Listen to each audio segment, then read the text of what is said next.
Hello and welcome back. You are with the Dream Team as they make their way to try and stop the necromancer in the realms of dreams. We've already had introductions, so let's go ahead and get right into it.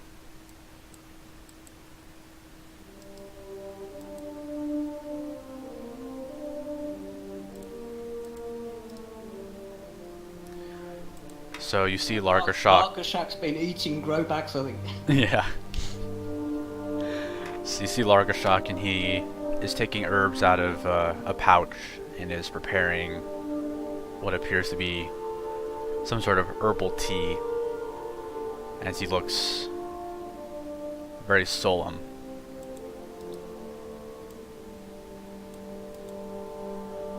My friends, I wish there was a different way to do this. The realm of dreams is more dangerous than one might imagine. You may awake with no injury, or with your throat slit, your mind unscathed, or your soul shattered. I will act as a conduit to try and keep you as safe as I can, but there's a limit to my powers. I have no idea what you may face, but I fear it will be much worse than we imagine, and we may already be too late. But try and keep heart. You may be saving the mortal realm from darkness.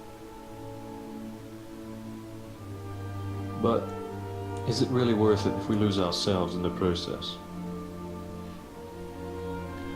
Largershock cocks his head and smiles sadly and says, "Trust me, my friend. Losing oneself and saving others is a much preferable fate to living the rest of your life knowing that there is more you could have done." I prefer to think of it more of discovery, really.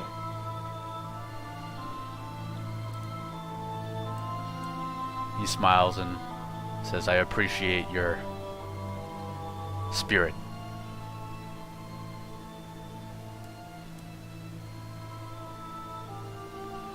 Do you have any questions before me before I induce you into a deep sleep? I do. Do you have the slightest idea what awaits us in the dream realm?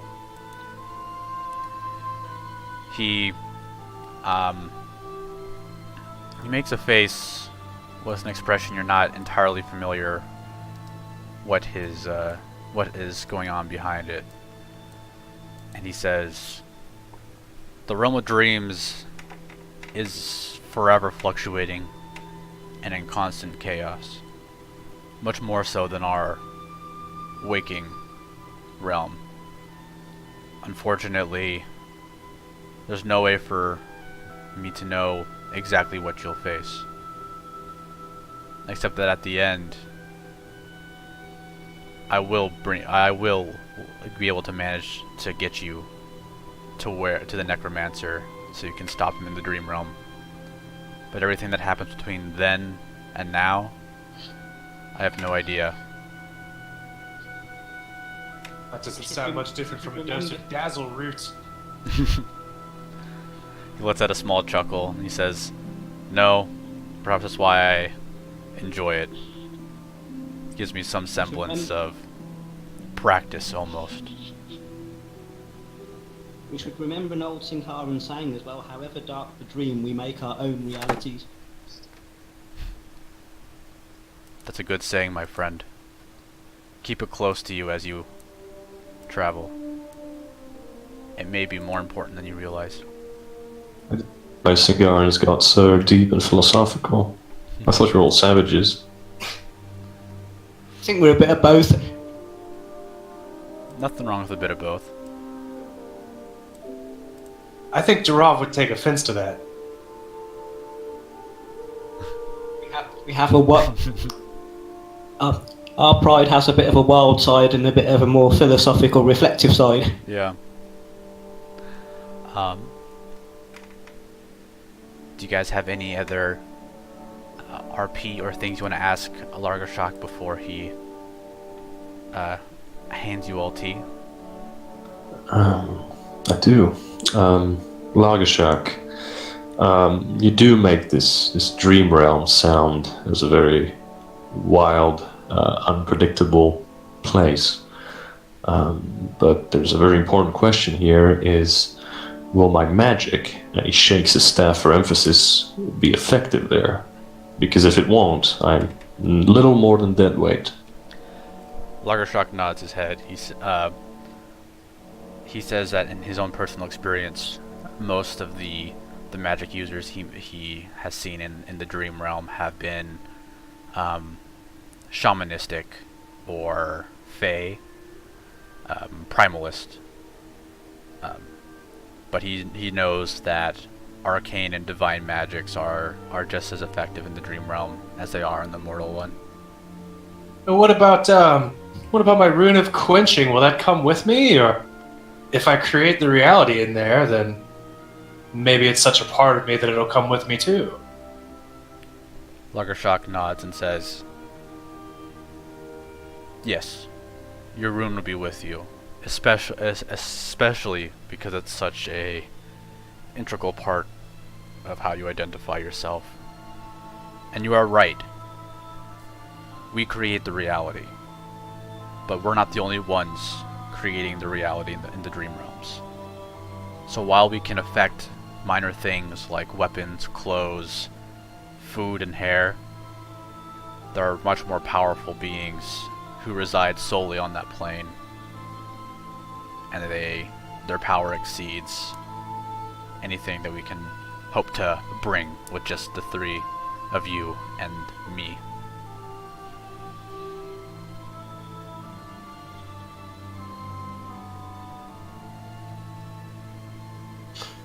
Remember, I'm it's ready a to fight. see this wild place.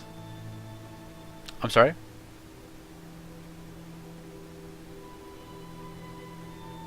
Can you say it one more time? I didn't hear either of you guys. I'm ready to see this wild place. What about you, Catman? I have a dreadful feeling about this based on what's been told of me, but, well, I suppose I'll have to give it my best. Yeah, the other thing we have to draw strength from is, remember, it's a battle on two sides. We have the others fighting for us in the real world.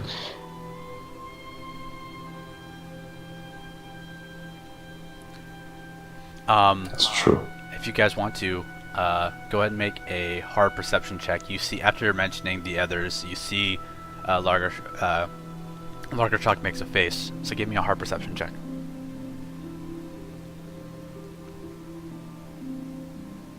Group or each one of us? Each one of you can make it.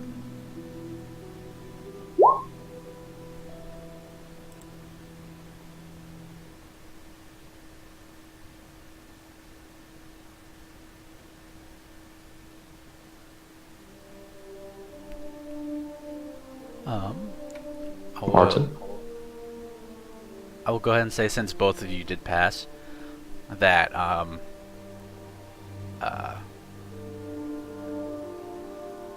he looks,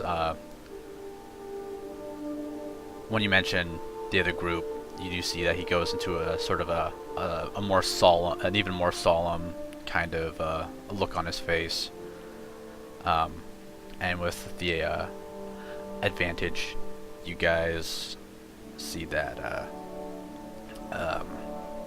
he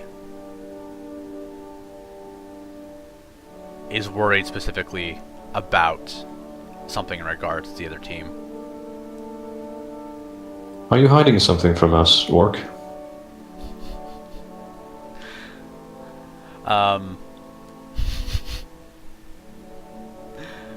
He as he ponders, he slowly looks at you and says, "Hiding, my friend, is not the correct word. Get out with it. It's, if either of the groups fail, it's over.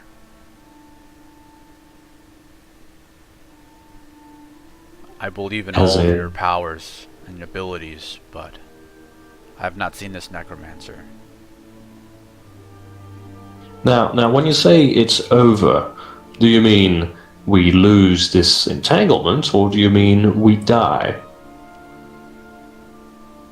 And he looks at you, and you can tell he doesn't have an answer. Wonderful. Death is just another journey, my friend. Think of this as No. practice.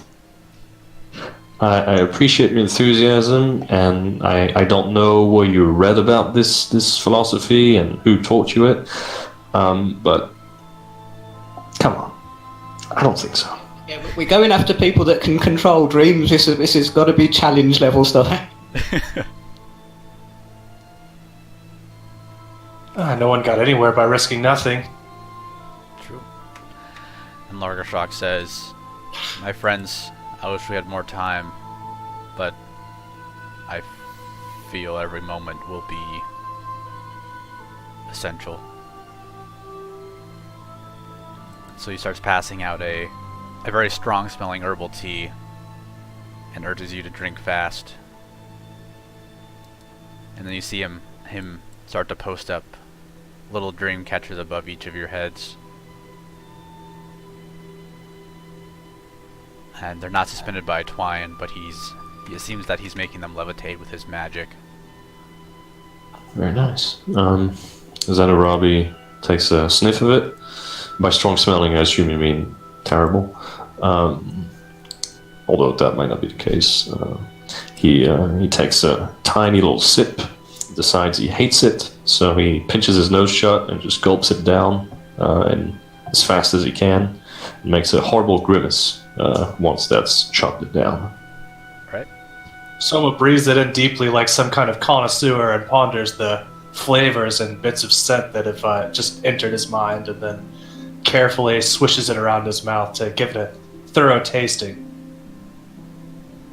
Some orange juice with flat. In fact, it's got a slight ginger beer taste, for which there might be an obvious reason. Alright. And so you all start to fade from consciousness, not knowing what you're going to see on the other side.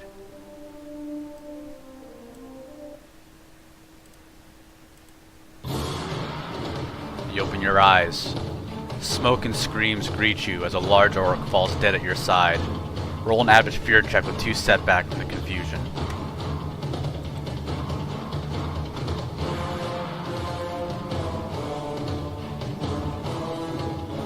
This music is good. Thank you.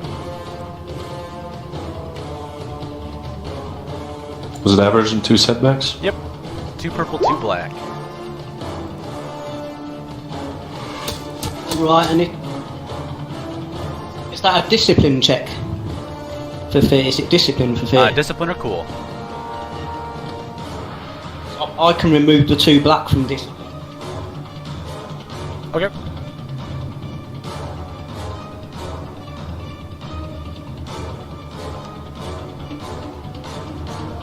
Alright, is that everybody? Or no, we still need We're missing We all some. failed. Alright.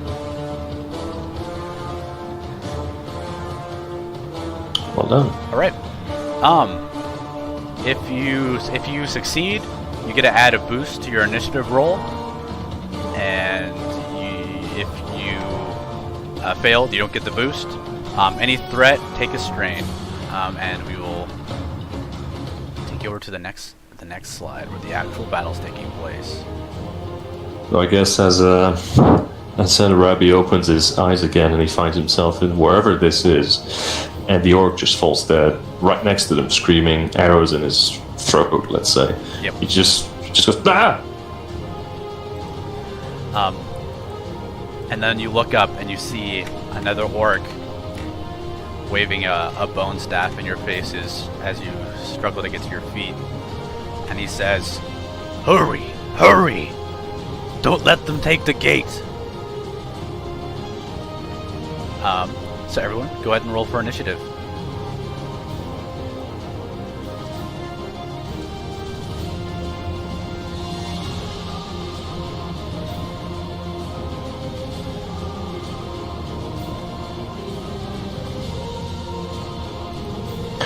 This orc with the bone staff, is it Largashak or is it someone else altogether? Right now, if you want to make a perception, go ahead and roll for it. What kind of difficulty am I looking at? Average.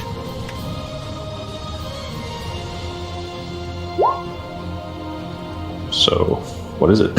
Where's my Oh, wait, initiative? that's wrong. Where's my initiative roll again? I already can't find it after doing one session. I think you might have some floating upgrades in the GM pool, because that's not supposed to be my perception. Oh, you know what? That might be the case. I might have forgot to clear it out when I was doing some of the test stuff. So I apologize. I actually don't. That's strange. Yeah. But it's fine. It looks like you probably, yeah, you would have succeeded no matter what. The only difference would be the advantage potentially. Yeah. So I'm not too worried about it. You see the orc, and at first you do think it's Largashak, but the orc is much younger and a much darker shade. And not Largashak.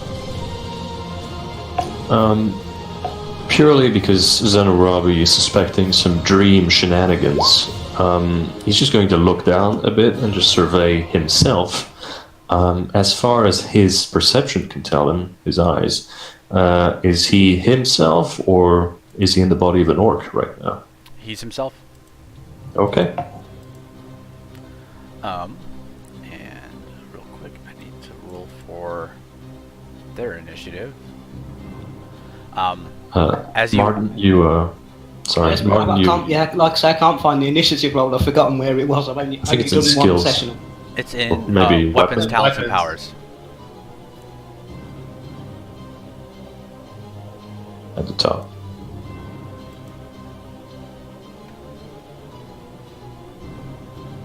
Is it cool or a vigilance or either?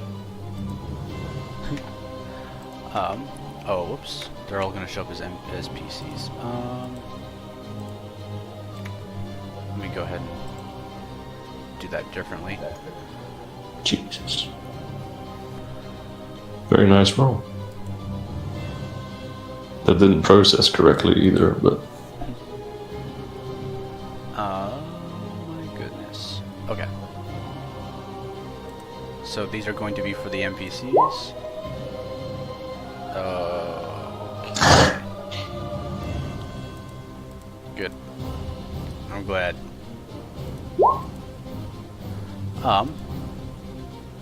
So, if I could... Oh, that really bums me out.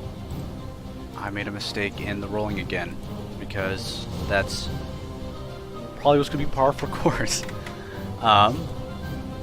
Where's the initiative roller for the GM's sheet? Is there one? I think you just need to roll it as in the initiative thing. There's a what kind of initiative slot. You're supposed to tick NPC. Oh, that's right. You think I would remember from last week, but I mean, I'm still getting the hang of roll 20. So. yeah. There we go. And also, there's a PC 10 result which shouldn't be there. So it should be Samsara's, which is, I believe, 5-1. 5-1? Okay. Yeah, 5-1.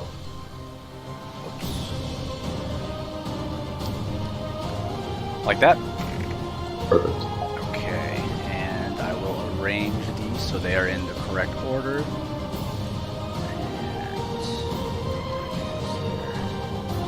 It's a good roll for us. Yeah. Okay. So as you kind of get yourself situated, you see who he's talking about. There are a group of orcs running straight for the village gate.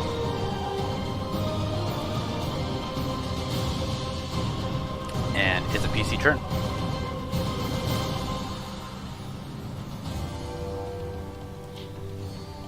It's 3 PCs, so you guys can go in whatever order you would like.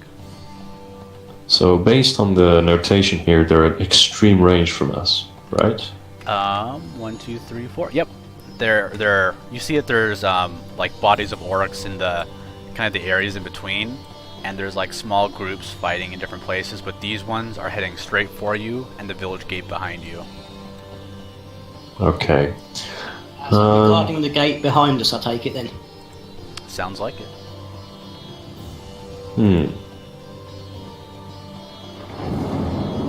If someone else has a good idea. I'm going to put my shield up ready and stay put ready to defend the gate then.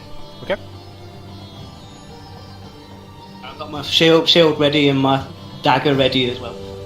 Okay.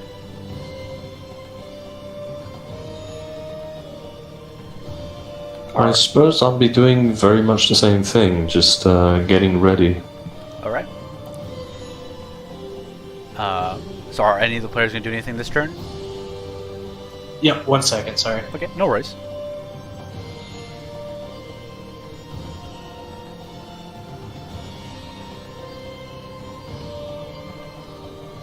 Yeah, if one of us has got the ability to attack from distance, there might be worth chucking something at them. Yeah. Not at extreme, though. I'm going to cast an augment spell on Samsara. Okay.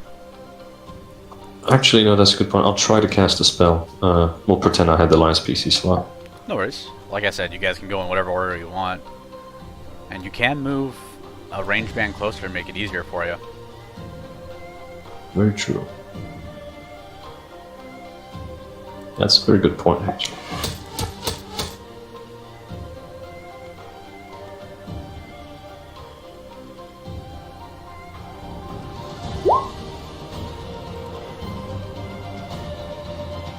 Alright.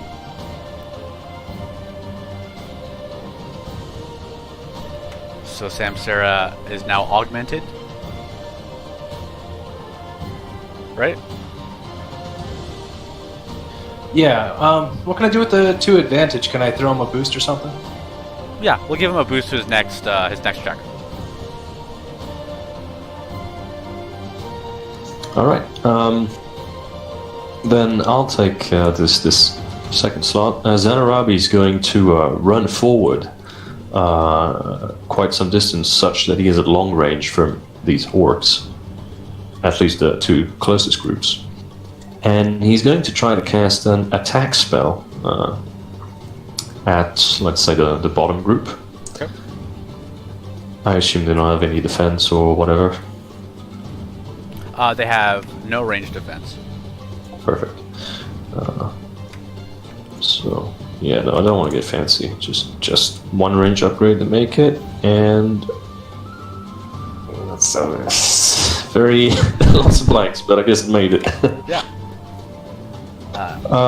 So you get to tell me all about that threat, but I suppose in terms of flavor, what happens is Zanarabi runs up and he points his staff in their direction, and there's this basically just this sort of greenish wisp of force that shoots out of it and just smashes into them, and they will be taking 10 damage. 10 damage, okay.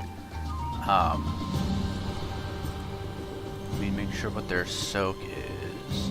Alright, so as you do that, as it leaves your spear, you see it go shooting off across the battlefield, and you see it basically pierce through one of the orcs as it crumples over to the ground.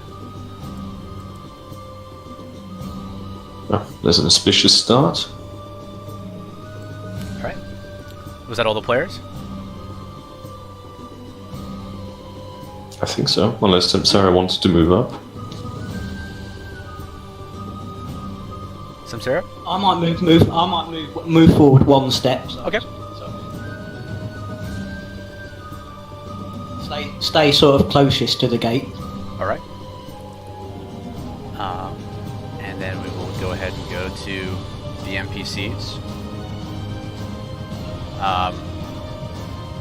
You see one that looks like he's leading, and you see a greenish fire burning in his hand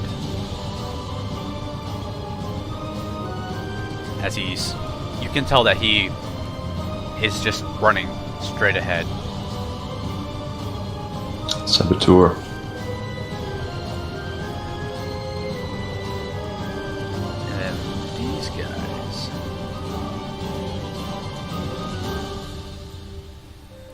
see them, they're just making a straight rush at you. Good grief. Samsara and Zanarabi, can you guys give me an average perception check? And Soma, give me a hard.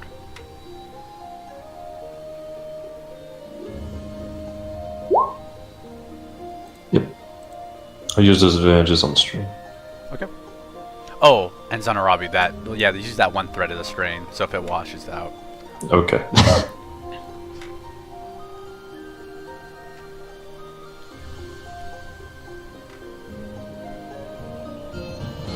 Okay. So Samsara, if you want to roll it, you can. What dice am I adding? It's just an average perception check.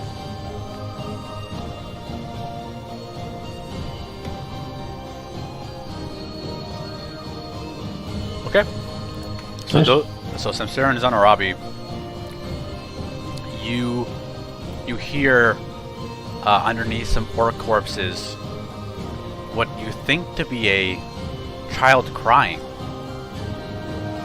And you see that the orcs that are coming towards the gate are on a direct course, and if you don't act quickly, the child might be trampled. Okay. I'm going for the ones coming at me. Right? And it is a PC's turn. Well, when I can. What range are they at now? Are they at short? Yep. Short from Samsara and Zanarabi, medium from Soma. On the column away, wouldn't that be medium? Oh, sorry, that's right. Okay, so they're at medium. Yes. All right, I'm gonna shoot at these guys, and I'll maintain my spell on Samsara. Okay.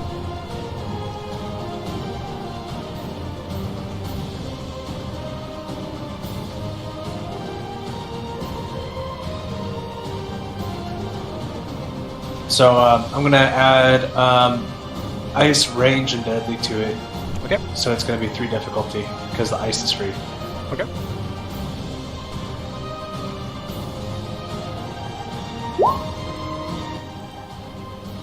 Nice. All right. Tell me the damage.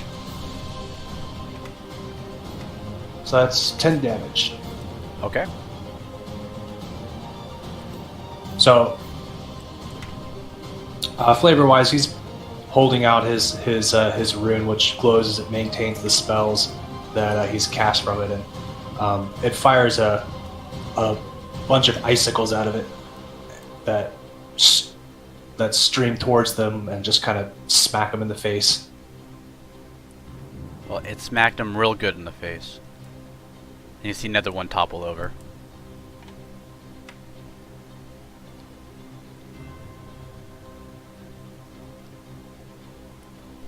All right. Next player. Oh, I'm sorry. Are you done? Yep. Okay. Okay. What did you spend the advantages on?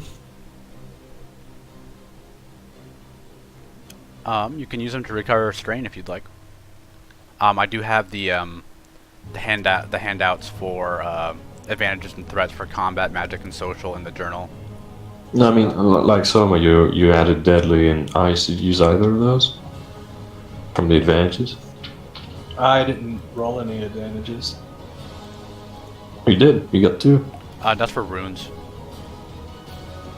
Oh, I'm sorry. It's 8 damage. I was looking at the wrong roll. Okay. It's 8 damage and a crit. Oh. Perfect.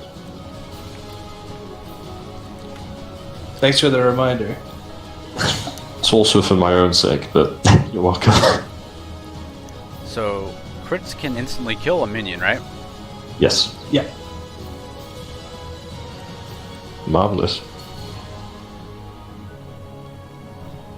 I just imagine you cast as like a giant sheet of ice that just kind of cuts him in half.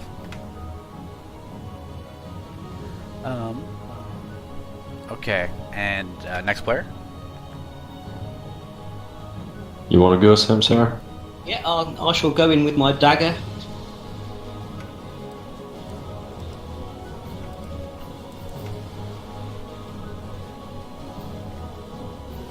Okay.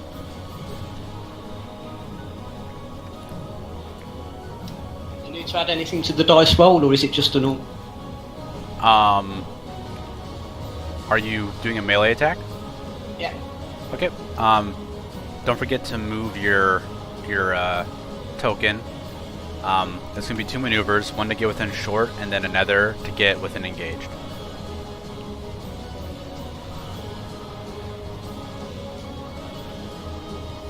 And then yeah, just a regular melee attack with 1 melee defense. So I can get into short range to attack. Are you attacking with a melee weapon or a ranged weapon? Melee. So you have to get within engaged. So, one maneuver to move into short, and then another maneuver to get within to get engaged. Because I can do a second one without taking any strain. So. Oh, because you're a cat person. Yeah. Pretty good. Right, so I'll take it that's moving into the same column. One maneuver is to move in the same column, and then another maneuver to get within engaged. Right, I'm there and ready. Yep.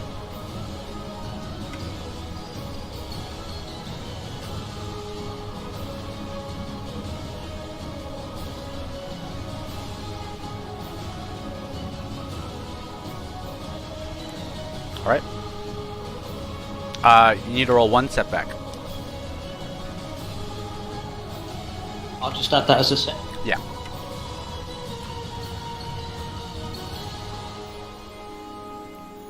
So I guess I forgot to tell you guys. So underneath these the characters. And does the augmented have any effect? What's that? It has a green, which I think you've already.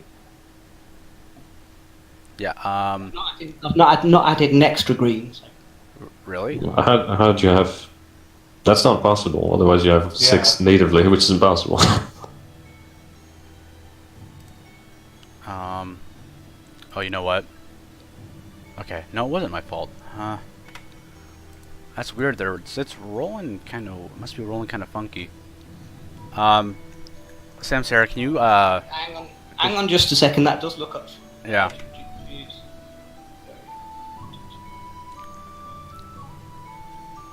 Yeah, I should have 1 yellow and 2 green for a melee light. And then another green from the augment. So something's going wrong because I hadn't added the other green. Maybe it's exactly double of your thing, so maybe it's pulling from the other Samsara sheet. Maybe? I don't know. Oh. Huh. Maybe delete the wrong one, Samsara. Yeah, I'll delete the wrong. journal.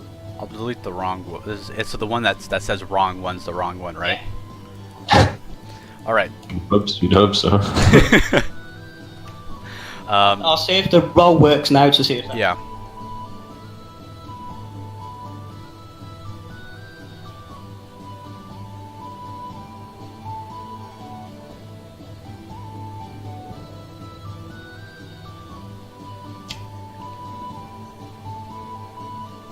All right.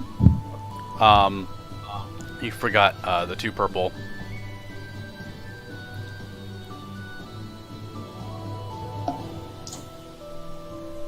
Yeah, that was All right. Ignore the yellow. That was just for the 2 purple. Yeah. So, 2 threat, or yeah, 2 threat and 1 failure. Yeah. All right. So, go ahead and what's the damage?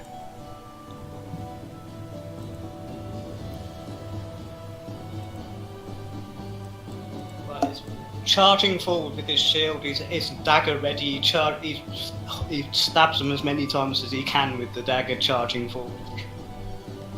All right. What's the damage? The dagger's got damage +2, so what am I doing to work out the damage? I'm still learning it, so... No worries. 5. It's probably gonna be your brawn 4. plus. It should be 9 total. If you have 3 brawn, which I'm assuming. Yep. Okay. Dagger's got accurate 1, so you should roll Yeah. boost too. Okay. Um,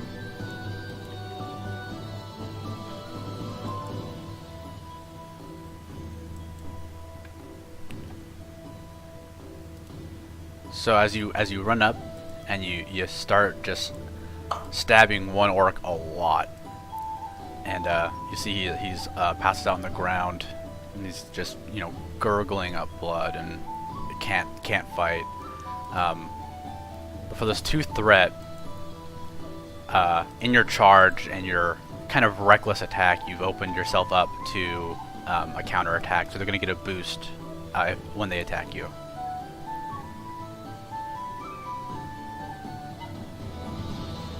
All right. Are you done? Yeah. All right. Up next. All right, is myself. So Fire Dude is at long range, so I shall take 2 maneuvers to step over the corpses of his comrades. Now, just to inform the coming spell, you mentioned he's something to do with fire, but in terms of gear, outfit, what have you, is he like in armor? Does he look like a shaman? Is he just some twat with fire in his hand? What's the situation? Give me a average perception with a setback.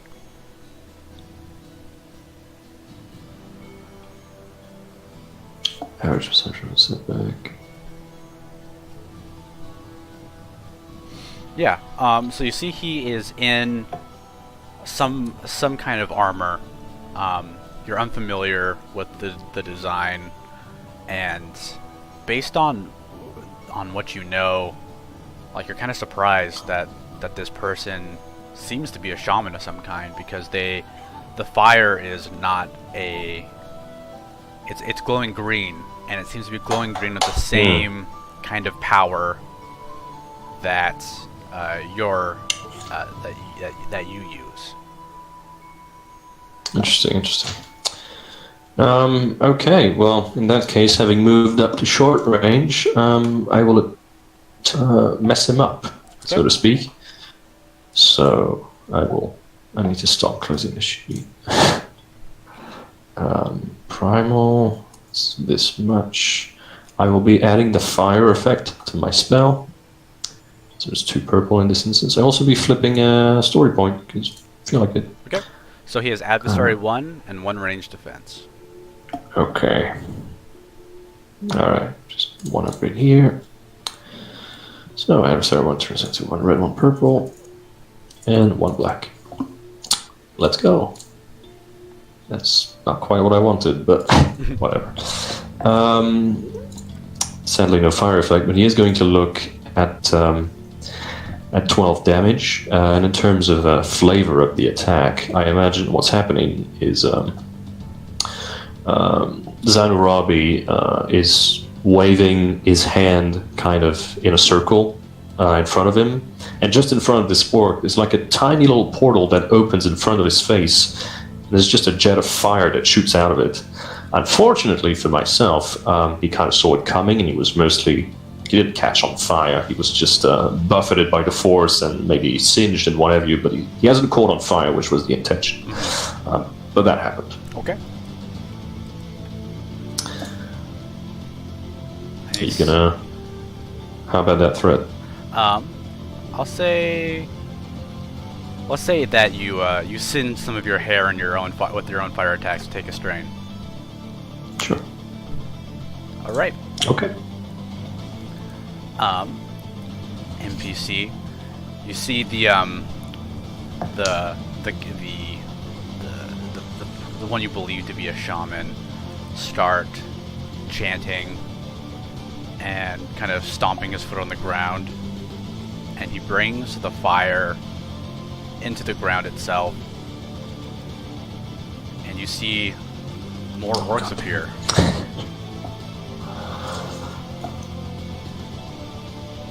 Really? Really. Samsara, the orcs are going to attack you. I had a feeling they might. And they're going to get a boost from those last 2 threat. And you know what? There's one left, so there's that. Let's go ahead and roll. Oh, whoops. There it is. Any defense? You have a shield, right? Yeah. All right. So 1 melee defense. I've got a soak of 4. I've got a shield which has Okay.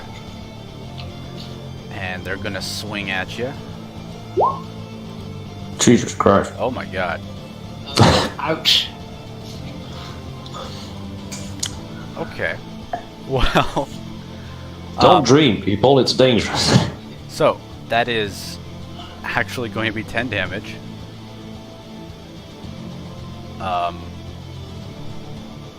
Luckily, no advantage, so they can't crit you or anything.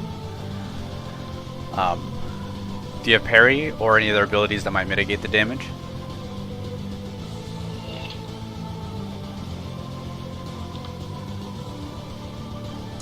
I don't know quite how the shield functions in terms of having defensive stuff. So the shield has a quality called Defensive 1, which means Yeah, that... I've got the large shield, which is defensive 2. Oh, does it? Okay, I'll roll one more setback.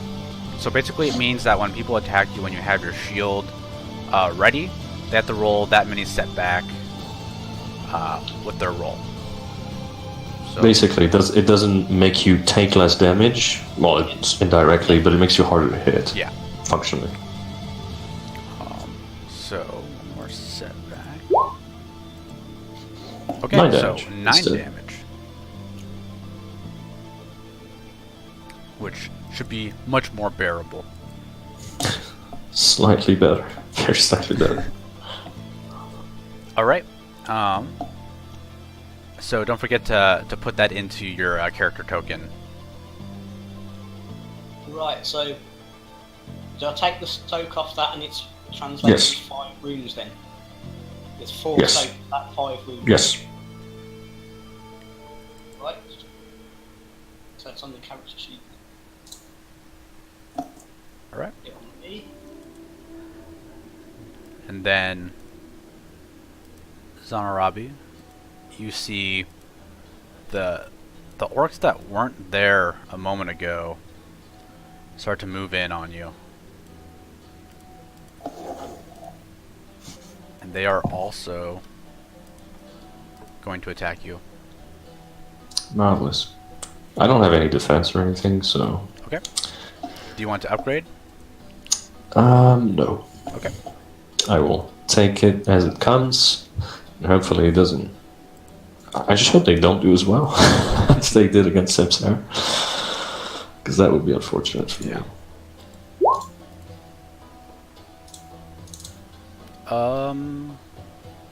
Oh, whoops. Okay, that makes sense. I forgot the... I'll take that. I'm okay with I that. forgot the for some reason...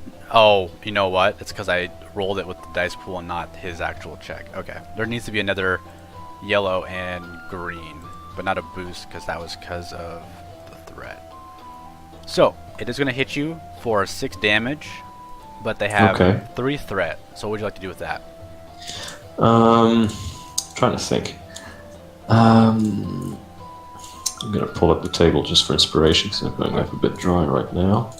But 3 threats. You can play around with 3 threats. It's not so bad. 3 threats.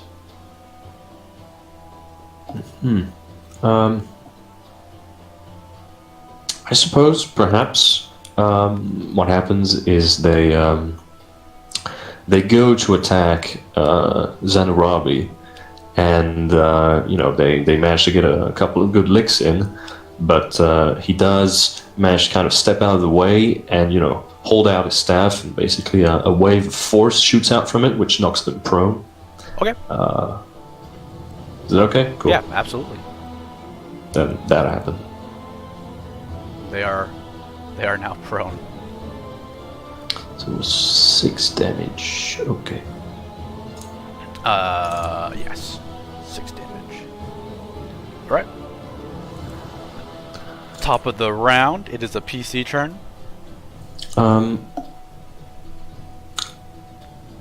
I don't want to go into too much strategizing because that is sort of metagaming. So I guess I'll just take my turn. Zanarabi is going to try to focus on a bigger threat here, because obviously this shaman is bad business. So he's going to go all in on this attack, and he's going to try to cast a spell again. Also going to use a player point because I'm getting desperate. And specifically, he's going to aim once and also add the empowered effect to his spell. Hopefully that'll help make it lethal enough. We'll see. So, 1 red, 1 purple, 1 black, same as before, I assume? Yes. Here goes. That's brilliant. Perfect, that's what I wanted. Alright. So, thanks to empowered, he's looking at 16 damage. Oh. And I'll just do some quick advantages. Math, real quick. I'll just have to use them on strain because any pierce? I'm comfortably high. No, just 16 straight damage, pure damage. Which apparently was just not enough, unfortunately. Yeah, it was literally right to his wound threshold. I was like, And in terms of narration, I suppose what happens is Zenarabi is going to rip a large boulder out of the ground and just throw him at him. okay. And apparently hit him square in the face, but Yeah.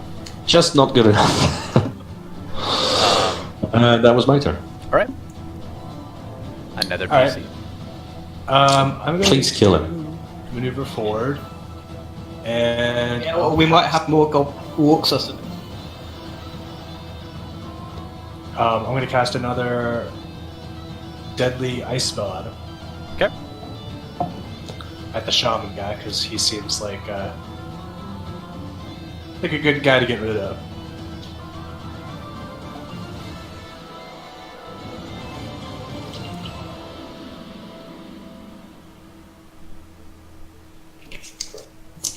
Alright.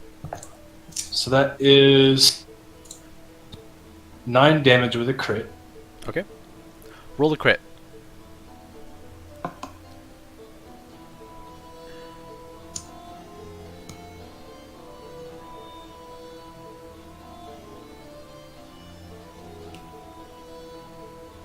Okay. And 11 is... I'll tell you that in a second. 11 is sudden jolt. Drop whatever is in hand. Okay. Well, Drop fire. so you cast it, and you hit him. You hit the hand where the fire was, but what you see him drop is not fire, but actually a very large great axe, and it falls into the ground. And you see him you see that he looks at his hand, and he looks back at you, and even though he's far away, you hear him whisper, "You fool." So this time the spell's a little different. You can see that it's spraying, like the air is kind of coalescing around and freezing, and it forms this long spear, this long jagged spear of ice. And then, like, once it's fully formed, it flings forward and shoves it buries itself right into his shoulder.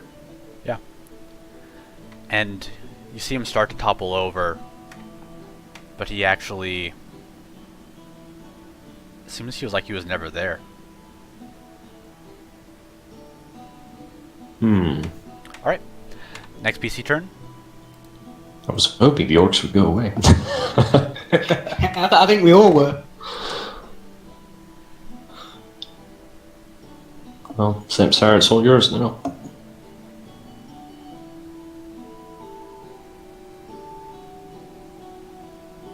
Guess as the orcs haven't gone away, it's another attack on the orcs, I guess. Make a perception check.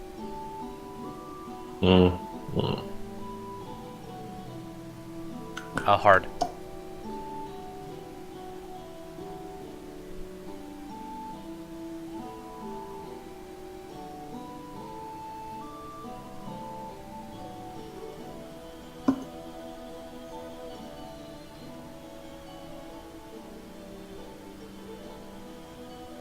Oh, and I dropped my my augment spell last turn. Okay. Because I didn't spend a maneuver on it.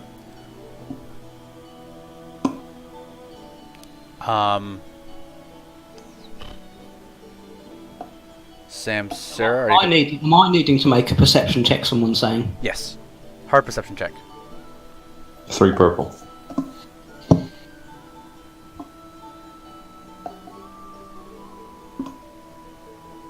Ah. The setback shouldn't be there. I think you might have a setback in your top pool. You that see you should that. remove.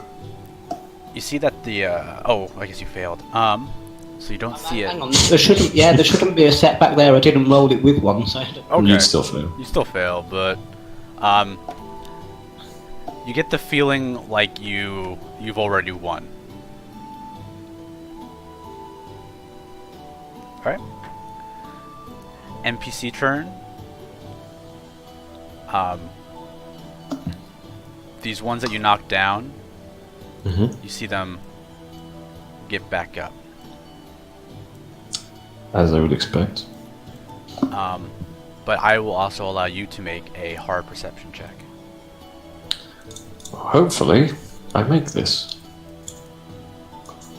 Especially if the alternative is getting hit again. Perception, 3p. Boom. Oh. Alright, I make it. I super make it. Okay. You see that once you see that the orcs are it's visceral. You see that they're somehow starting to rout, but as they run away, they after a few steps they start to dissipate into the wind.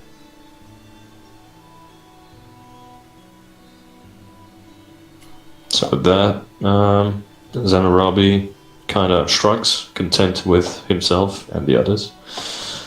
Well, I guess we've done it. But you do see that they're not quite done yet.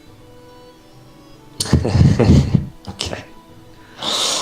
No defenses, right? No defense, no nothing. Alright. And also, there's definitely a GM pool or something somewhere messing up, because I'm also getting a setback that shouldn't have been there, and those upgrades are whack. I'll open up the GM thing real quick. Because it's definitely possible I left it. Yep. I am guilty. Well, Won't even You're trying to jinx us all. in that case, it's actually to my advantage, but... Won't even try lying about it, you guys, because the camera's on me and they can see. So,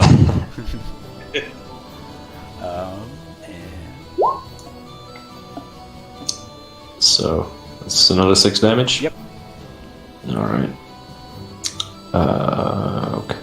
I thought they dissipated into the wind. they are starting to dissipate. And Okay. actually, since you got another triumph, you'll see that the groups, one of the groups that just seemed to appear, you get the feeling like they almost never were there. Interesting. And does that apply to the group Samsara was fighting, which was there to begin with? You get a similar feeling, but not quite in the same way. I see. All right. Okay. NPC group is also going to hit you, Samsara, or try to. And you have 2 defense. Yeah, defensive 2, so 2 black. All right. Did you want to flip? Yeah. Yeah, I think I'll flip because I've taken some damage. I'll flip a story point to make it a bit harder for you. All right. Alright, bear in mind there was something very shifty going on with these dice. No, that's actually is Yeah. actually correct. Except I forgot to roll the whole attack. So there that is. Oh. So, as you lift up your shield to block their swings, their axes are hitting against it and hitting against it. But as you prepare yourself for a counterattack, you see that another one there's one less standing than you remember.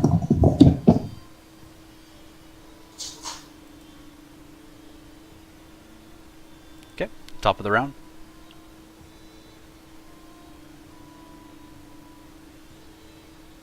I'm going to move forward to engaged. Okay. And cast an augment spell. Okay.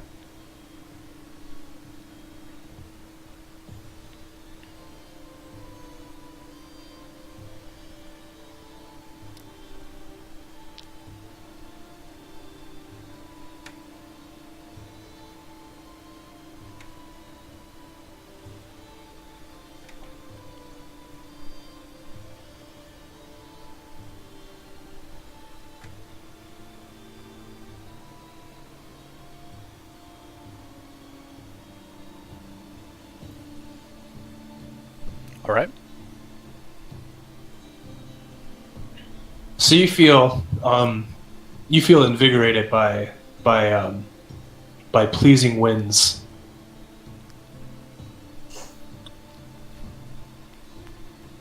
Don't we all? All right. So, you just got pleased by invigorating winds. Is that all? Yep, that's my turn. All right. Next PC. Oh, sorry, what was the spell by Soma? You got augmented. Oh, cool, thanks. You want to go, Samsara, maybe? Yeah. So how many's left now? Just. There's the one up by Samsara, and then the 3 down below.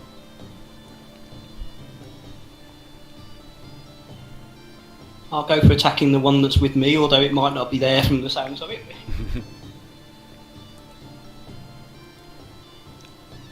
One melee defense. Yeah, I'll use my spear this time. It's the same as with daggers.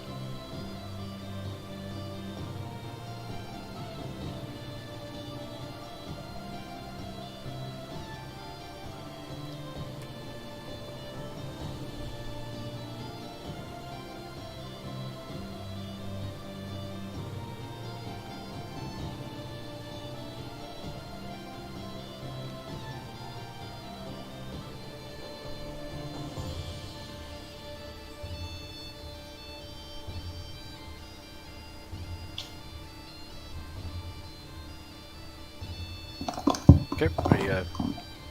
Are you able to find everything? I'm just trying doing the dice the proper way this time. Okay. So Oh, hold on. Before you roll, real quick, let me make sure that it's all the GM sheet. Yep, the GM sheet's all clear, so you should be fine. Is it just 2 purple to add or anything else? Just two purple and 1 setback from the melee defense.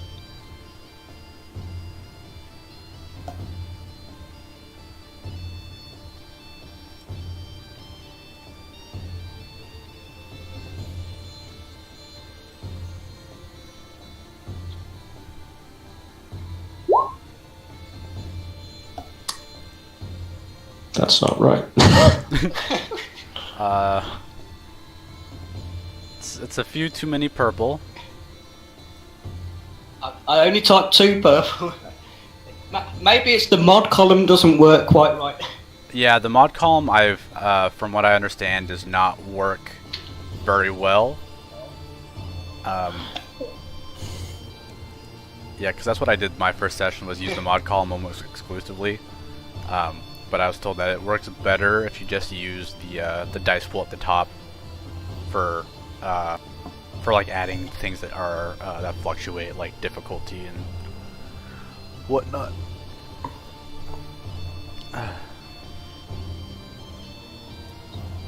So I'll re-roll it from the thing. Okay. So that works. That works. No, it doesn't work. Interesting. If I had a purple, it also gives me an upgrade. What the fuck? Yeah, it has a weird, like, from my understanding is it doesn't actually give you a yellow, it just gives you the graphic, like it has like some weird, like, some of the programming makes it look like you have a yellow, but it's not actually a yellow. Okay. Yeah, I don't know. So Samsara, how much damage is that?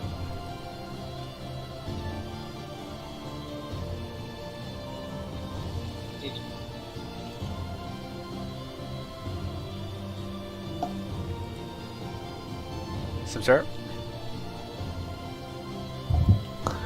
6, I think. 6? Should be Okay. 7. I'll just be accurate, add 1. Accurate Accurate adds adds a boost. So if you want to roll, go ahead and roll a boost real quick. We'll go ahead and roll it, and then I'll add the damage. So. Right now it's 7 damage. Okay.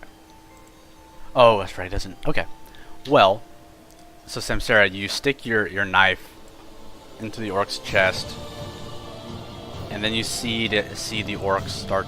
So you do the damage, and you know that you made contact, but then it seems like the orc almost evaporates into the wind around your blade.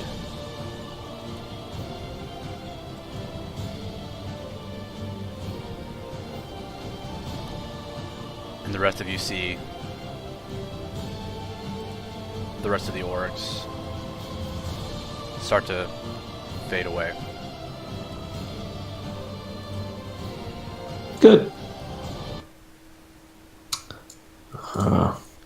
I assume we get to make a discipline or cool check for strain.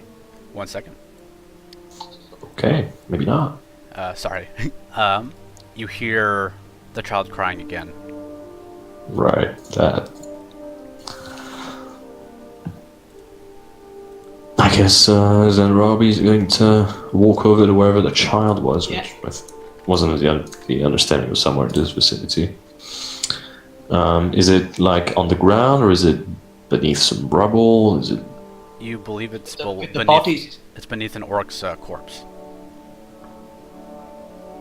I guess gonna prod the corpse onto its side with the tip of my staff and hopefully just see a baby underneath. And nothing else.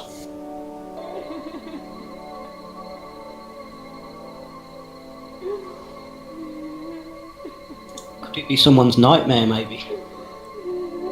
I'm gonna maintain my spell in case something crazy happens. Thank you. I'm wishing I had magic. I don't like that sound. That does not sound like a baby. No. You see a small boy. Whoops. Well, now you see a small boy.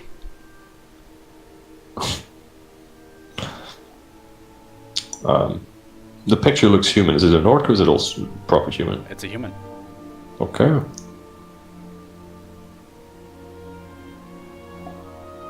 How old does he seem to be, give or take? Under 10. Under 10. Do you speak? Should we introduce ourselves?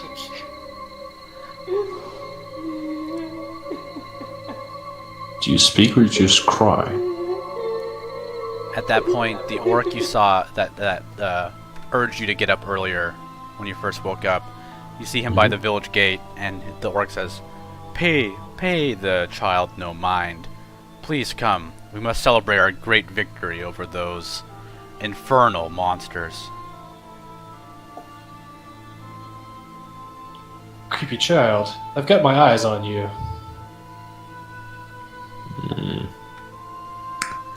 Do you start heading towards the gate? I don't know. So is this child alive, or is it a vision, or is it? What's the sort of reality status of? Well, not that we know that at all with the situation we're in anyway, but. Yeah. If you guys want, go ahead and give me a average perception check. By all means. While we're at it, can we take a breather and try to recover some strain? The encounter isn't over yet.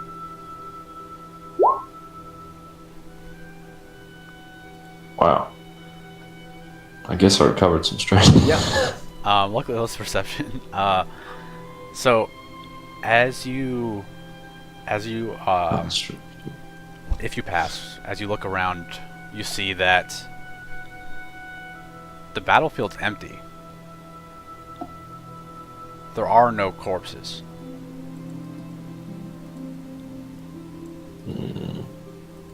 The only thing you see are the boy crying and the orc from earlier that's gesturing you to come to the gate. Now, with the go. triumph, sorry, with the triumph, you realize that not realize you haven't seen this boy before, but you have seen him before, and whenever the closer you get to him, you get this deep sense of foreboding.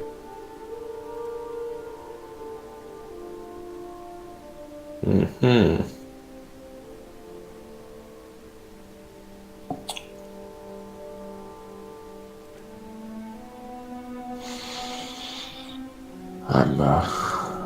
Do you have any ideas? Soma and Samsara? But before that, I was wondering about trying to comfort him with a leadership check, but we don't quite know if it's safe or dangerous at the moment. Are you the little boy feeding children to monsters?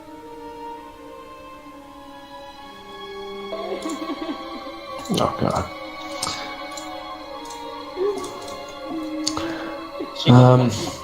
Yeah, that's a very naughty thing to do. With that sense of foreboding that Xanarabi's feeling, no thanks. He's going to cautiously step away, always keeping an eye on the child, and start heading towards the orc. Okay. Yeah, the orc's over by the gate, I take it. Yep. I'm going to follow him away from creepy child. I'm gonna follow him too, and I'm also gonna kind of out of earshot of Samsara, because he doesn't seem like he'd appreciate this much. But to Xanarabi, Soma's like, if this is all a dream, then it might not matter if we just disposed of the child now. I suppose that's a good idea, but I'm getting creepy crawlies from this whole situation. Admittedly, if killing this child would make me go away, I would gladly do it. But we're the dream realm, aren't we? So I worry that It's might interesting. go on. It is interesting that the child's still there and the dead bodies aren't. The child's somehow more significant than them. Mm. What if the child's the only real thing in this situation at the moment? And do we think it might be evil and somehow linked to what's happening, or do we think it's more good and maybe a victim? What do you reckon? I don't think it's good. Maybe he conjured all the orcs. I don't know. I'm going to defer to you on this, Soma. Do you think we should kill the boy? I would do it, but I'm just worried it might bite us in the ass if we do. Has any of us with good charm? Is it worth trying to see if we can get any information, or do you think there's any way we can get any information on I don't suppose that the dream world would react terribly to it. After all, if the dream world's created by the dreamers, then the less dreamers, the more power we have. Well, that's a good argument. With that in mind, Zenarabi is going to walk closer to the child with purpose in his step. You see the orc at the gate says, "Friends, please, let's feast. Pay no mind to the child." As he's walking away from the gate, Zenarabi makes a dismissive hand motion over his shoulder at the orc. He doesn't say anything, but clearly it means "shut up, old man." Someone's following, and he's still, maintaining the spell. Zenarabi is going to edge closer to the child, such that he would be at short range band from him. Does anything shifty happen so far? Kid's just standing there crying. Okay. Zenarabi is going to level his staff at the child, kind of slowly and, measuredly, carefully. Does anything happen still? Just standing there crying. Okay, do I need to make an attack roll, or do I just say I do it? Because Zenarabi is going to attack this child with that. This is. I'll say this is narrative, so just say what you do. All right, yeah. Zenarabi just he does the portal jet of fire stuff from earlier that he did on the shaman. So wave his hand around, and this little portal opens up in front of the child's face, and basically a flamethrower coming out of it. So is what he at least intends to do. You all. So we're definitely assuming he's a bad guy. I am. Me too. Well, if he's not, we're attacking the thing that is the bad thing. So, you all just, out of context, you just watched Zenarabi murder a child. Well, it's just a truth. I talked him into it. Well, we're not actually killing him at this point. We're just starting an attack and then see where it goes from there and what we I'm not find killing out. him. I'm just trying to roast his face off. I suppose it matters, maybe. The distinction. Yeah, maybe we're not going for killing him at the moment, because maybe if he's... Oh, I am. We might find out some more information. Okay. Oh no, Zenarabi's trying to murder this thing. I don't want anything to deal with it. So you guys watch, and Yeah, it does kind of freak me out that it's still here when everything else isn't. And that's what I asked him to do too. Like, let's just kill this thing and move on. There we go. So,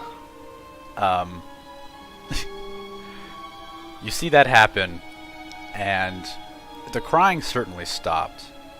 Good. But You start to hear something. The charred face is making movement.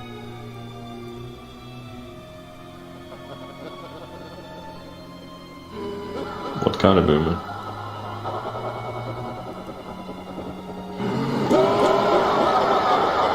I definitely don't like that laugh. Me neither. I told you it was evil, at least. And then I knew it. You see the child start to, his body starts to make wild jerking movements, and the orc at the gate says, "Now, my friends, hurry to the gate." Yeah. Yeah, we should listen to him. there's things here we can't defeat easily. Maybe this is the time to do a run. Come back later when we've got something to deal with him. Or don't come back also works for me. But yeah, Zenarabi's going to leg it. Screw this. Okay. Run! Yes, please. So as you run, you see the gate opening before you. And as you cross the threshold, eager to find safety, you're met by a cool breeze of air.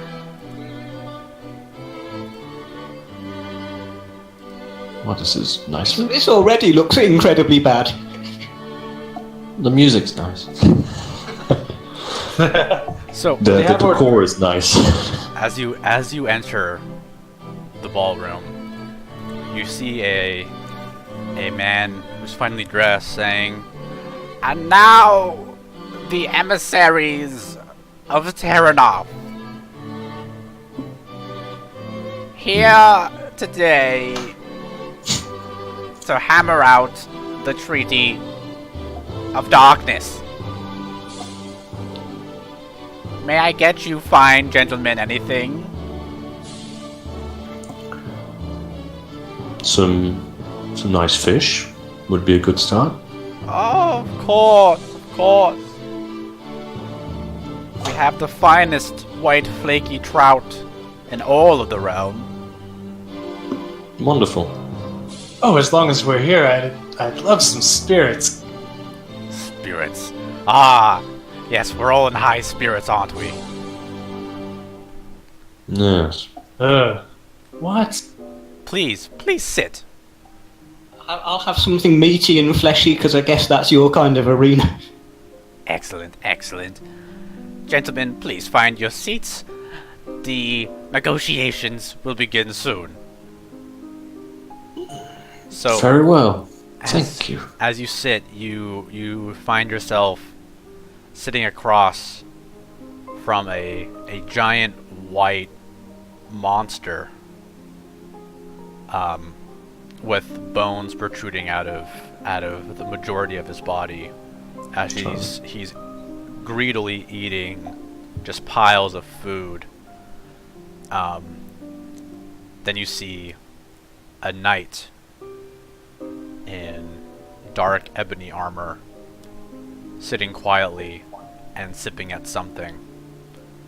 And then you see an enormous dragon curled and appears to be eating stones. So,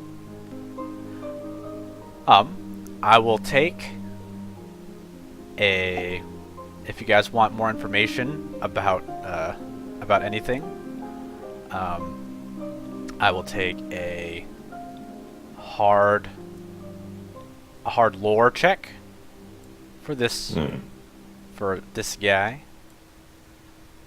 A hard Any chance I could use forbidden? forbidden for this guy up top,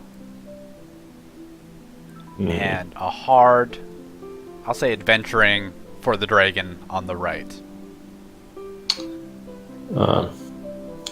Well, that's good. All right. So you look at the ebony-clad knight, and you recognize a sigil on his chest, and you see that he is a servant of Nordos. Okay. Or not of Nordos, of Waykar, who was a necromancer who brought on the Second Age of Darkness.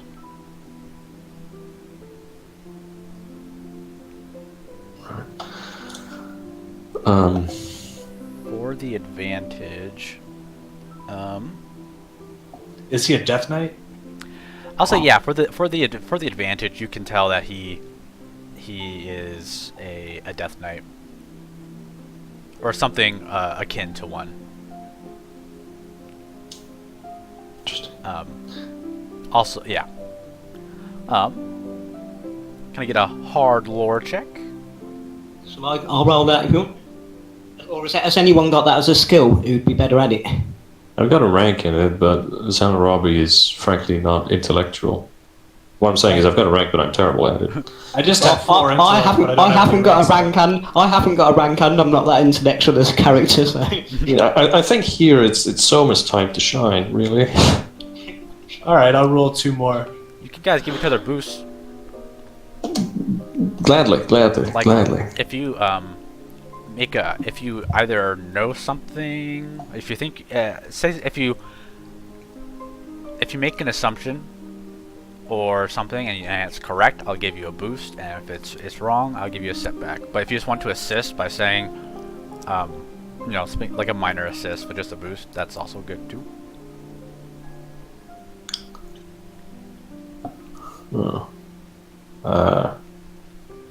we've had mention of the infernal since we've been here. So Yeah. Okay. Awesome. Okay. So that's all good. We'll say okay. So for lore, so the one on the left, you recognize him as a, oh golly, I will mispronounce it. So let me look at the thing, an Uthak Yulan. And I'll put that in here. Uthak, Yalan. And you know them to be servants of Lovar. And Lovar is the one who ushered in the first darkness.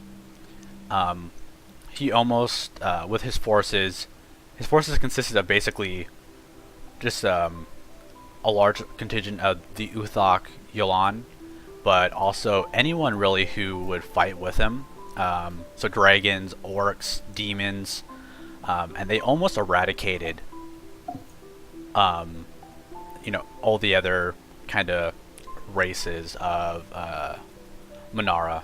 So, and I'll say that because with the advantage, you know that the only reason they were stopped is because of an alliance between the races, between humans, elves, dwarves, cat folk.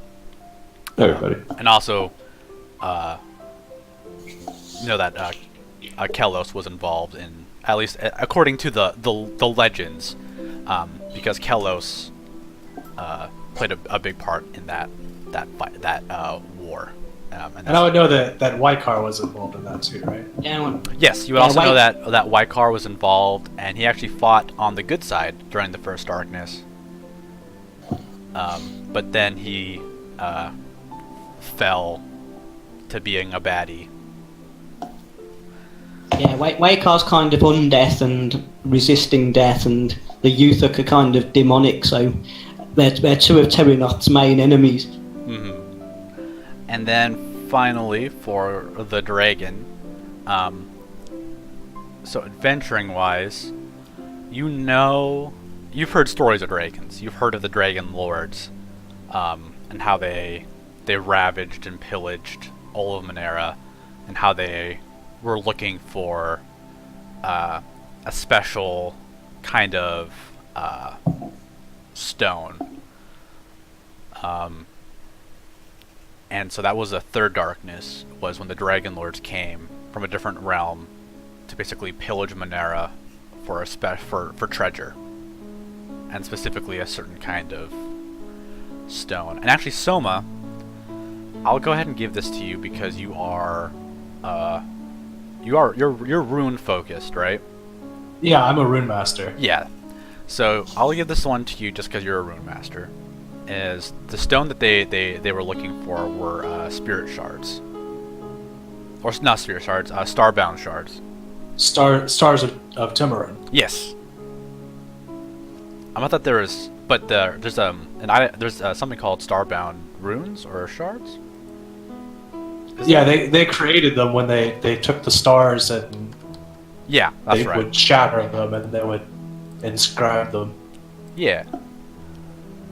So there's that. So with your successful rolls, you all realize that you are sitting before what appear to be representatives for each of the great darknesses. Do I know this dragon's name? You do not. But at that, the guy, the caller or what have you that introduced you all as the emissaries of Terranoth, or not the emissaries, but the ambassadors to mediate this treaty. So you don't really have you have been chosen because you don't really have a horse in this race. This is between the three darknesses. You're just here to mediate between the three. And he says, representing Lovar, we have Sir the Engorged. And you see he continues to schlep up food into his mouth.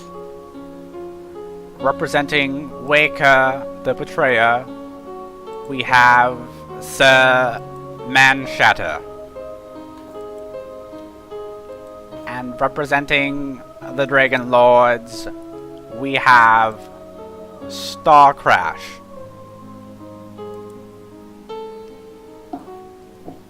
you all know the rules, so let's keep these discussions civil.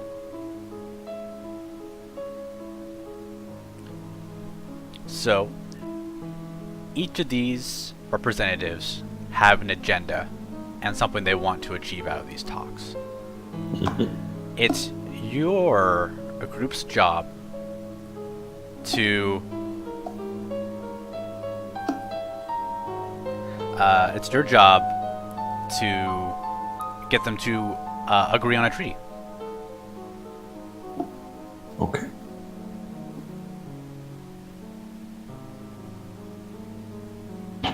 Well, somehow, gentlemen, it seemed and seated across the table from Mennara's greatest adversaries.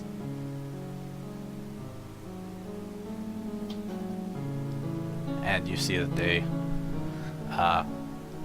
don't really they're waiting to be addressed in the way that they truly deserve.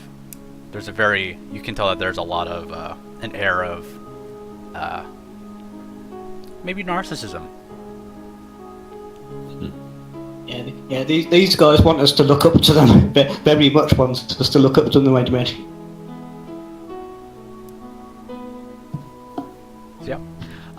So what's going to happen? Time to turn on the charm. You each, as a group, you'll decide which order you want to approach and negotiate with the ambassadors or representatives. Same thing. And you'll go at them one at a time. So you can be like, I want to talk to you. We'll talk to the Man Shatter, and then Star Crash, and then the Engorged, or the Engorged, Star Crash, and Man Shatter. You can pick whichever order you want. It's just that you all choose whichever one you choose. You all do that person, and then once you talk to that person, that's the discussion you have. I suggest just taking it in the order of the I'm a bit animal focused. I'm up for the dragon. So just doing chronological order. First, second, third darkness. But I mean, I don't. Yeah. Sounds good. Okay. Do you want to do it that way? I'm okay with it if everybody's okay with it. Yeah. All right. The Engorged. So, Mr. Engorged, you're grotesque and terrible. I have no doubt that were we to do battle, you'd squash me like an insect. He belches loudly. And in fact, you think you smell people on his breath. Shall What brings you to the table today? To negotiate amicable terms.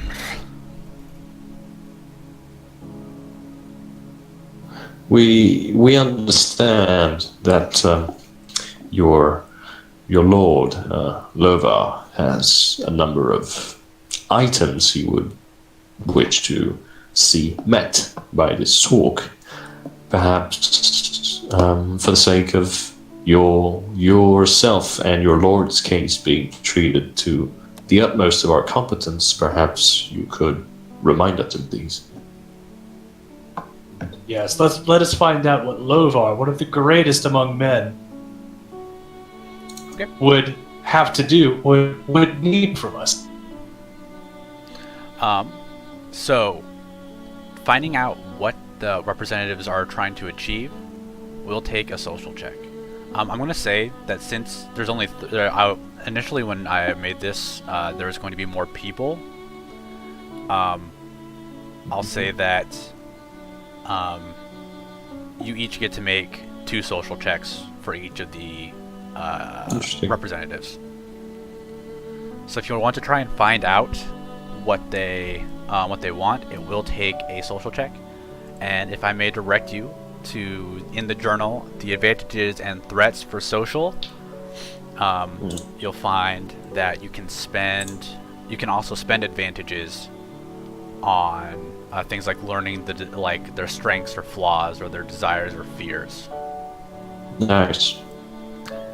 And since they are representatives, they are essentially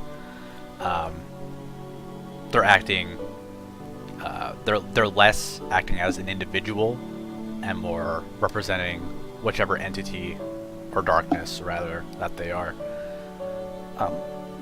That being said, would you like to roll for?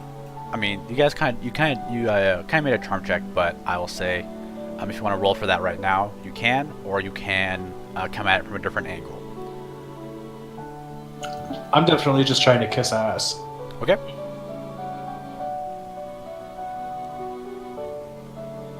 I'm slightly tempted to say it looks like there might be a lot of it too. Zanarabi isn't really trying to kiss ass. He's more like trying to ask leading questions.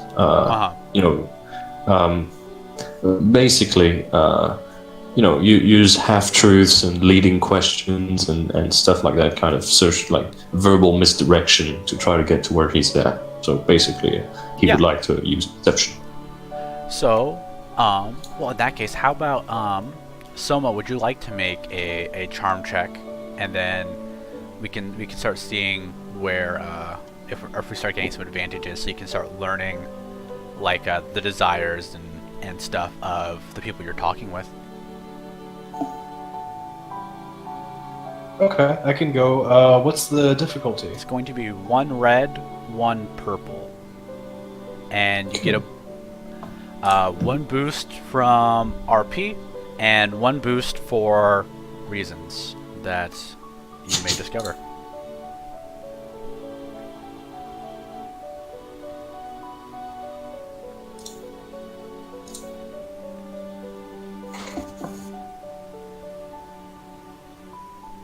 Okay.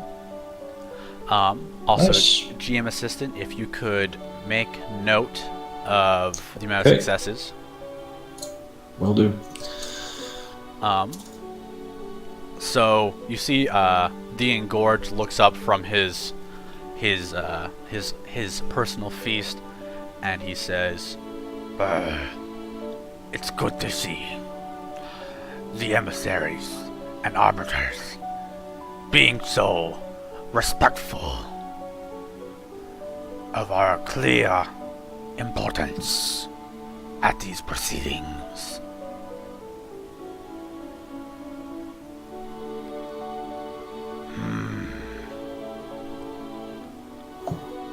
My lord wants what is his right.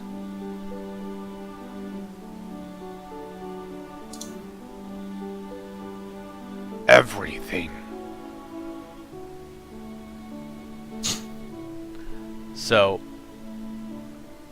you're without the advantage, you're not able to kind of get at what he's actually asking for, but you can tell that you've made a very good impression on him.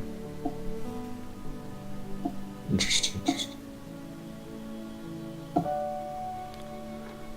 Okay, I'll let Zanarabi's more diplomatic approach. Trying to figure out how to phrase this.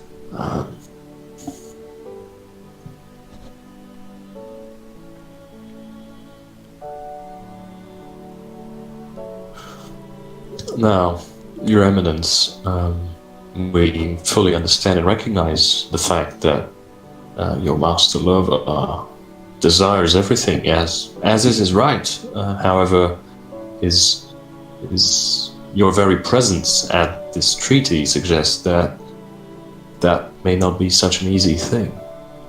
The other darknesses, Waika and the dragons, will surely object to such a beneficial, favorable resolution in Lovar's favor. And so we must be made aware. Lovar desires everything, but what are his priorities? Because it's unlikely that his fellow darknesses will leave everything to him, powerful though he may be. And so we do need more from you, my lord, if we are to satisfy not only yourself but also your master. Okay. Was that a charm or do you think a negotiation?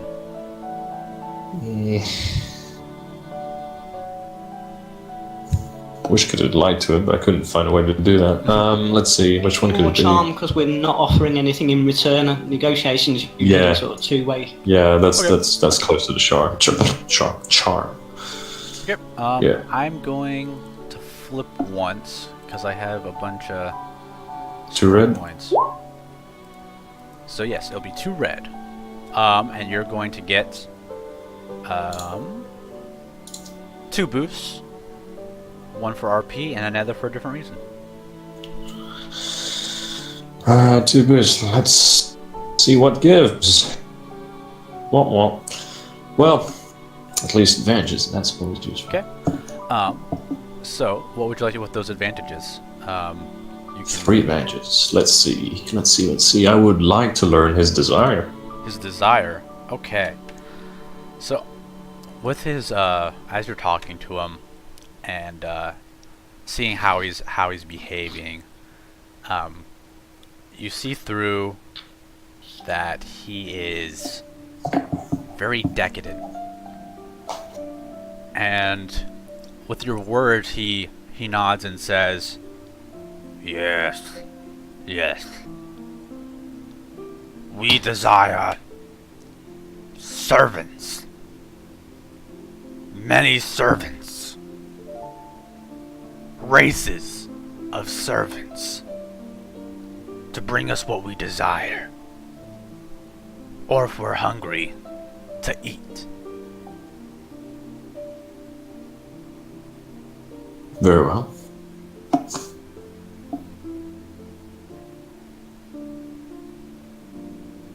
So, his desire is essentially Servants. to be decadent and not have to work himself. Mm-hmm. All right. Take it away, Samsara.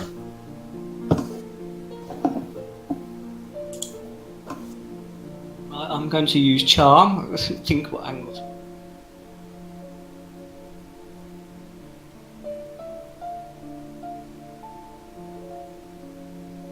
So I understand that. That's a motivation of many of Terranoth's peoples, I'm sure, as well.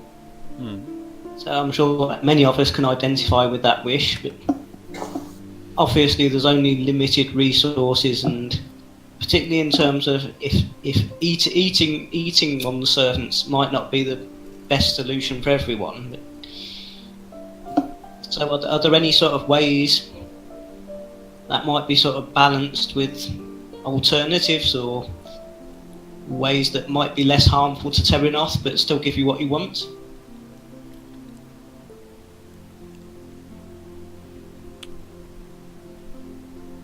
So I'm taking that would be some sort of charm check. Yeah. 1 boost.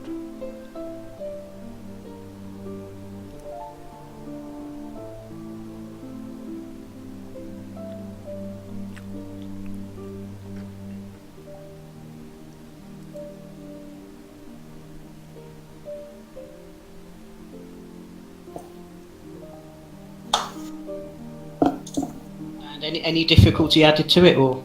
You know what? I still have 3. I'll flip for it. Upgrade it once. Is that one difficulty, or? It's going to be 2 red.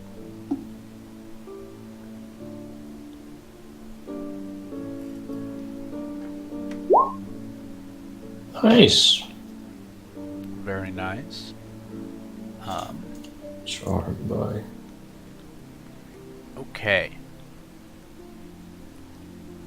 So he says, "Meh.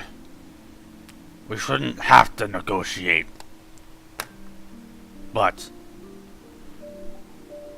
I will consider being flexible."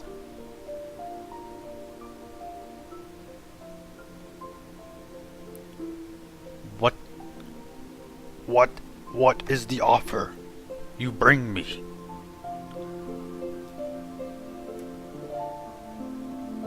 So actually, I think what I'll do, guys, since there's 3, instead of everyone getting to do 2 social checks, we'll do it so for each person, for each darkness, one person gets to speak a second time. I have a decent idea for what I could say here. Okay. Go for If it. you want, guys.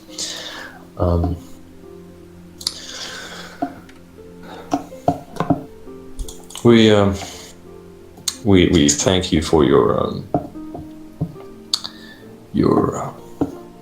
answers, my lord. But I must warn you. I do so because it is in your best interest, and as neutral parties, we are acting in an ambivalent, objective manner for the best resolution of the combined emissaries. Just before I continue, to make sure the other two aren't within earshot. Yes.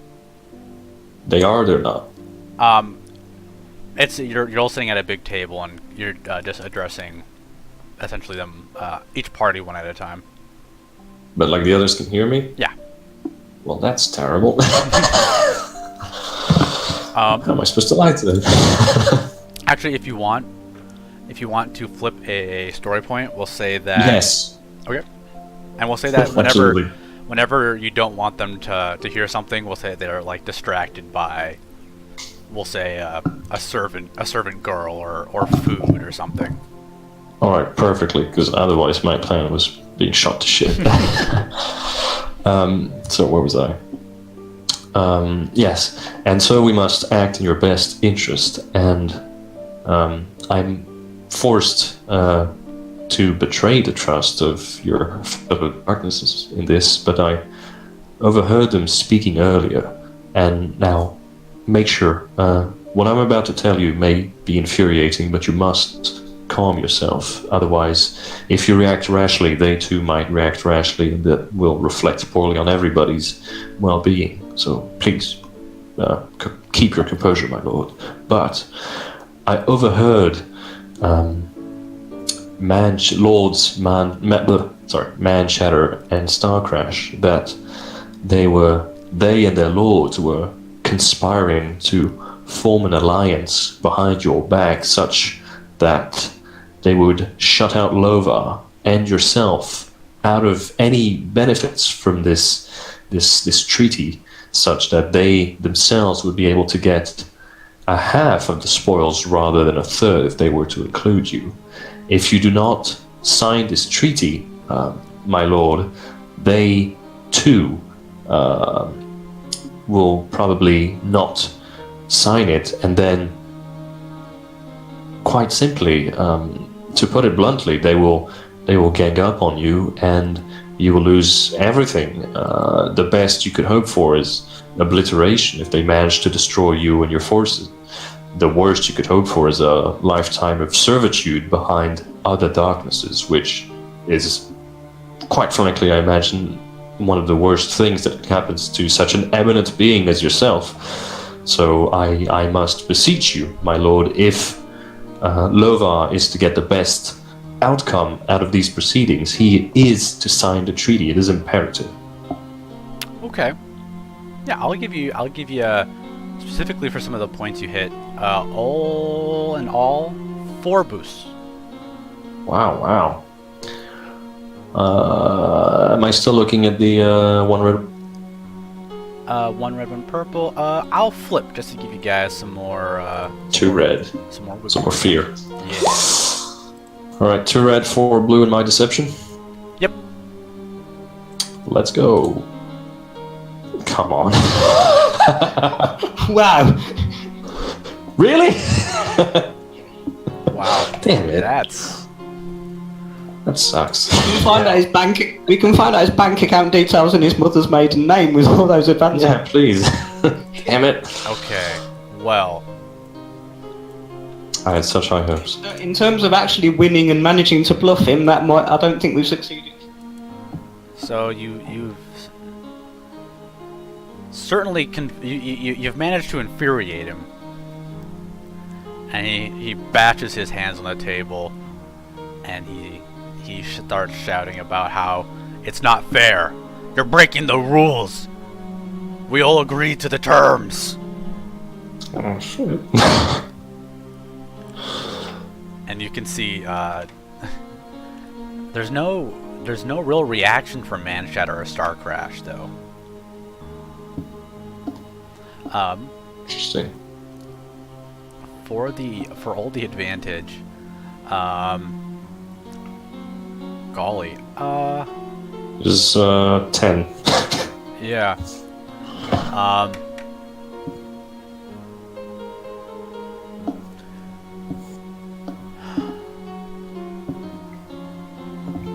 I'll say that he, Can I make a suggestion?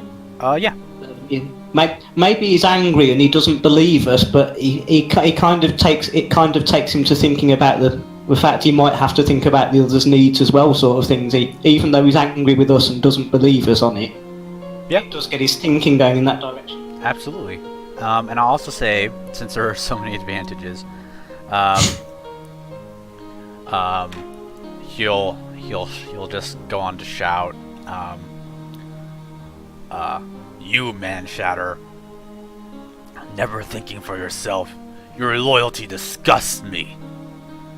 What does Wakor do for you? Nothing. Your loyalty is going to be your fall. And you, Star Crash, you might look down on me because I enjoy to eat, but at least I'm not a junkie. So, he revealed some the flaws of the others at the table. Thank you. All right, and actually, guys, in the interest of speeding things up just a tad, I'm gonna go back to everyone just speaking once. Sure. So, up next, did you guys want to talk to Manshatter? Yeah. Yeah. All right.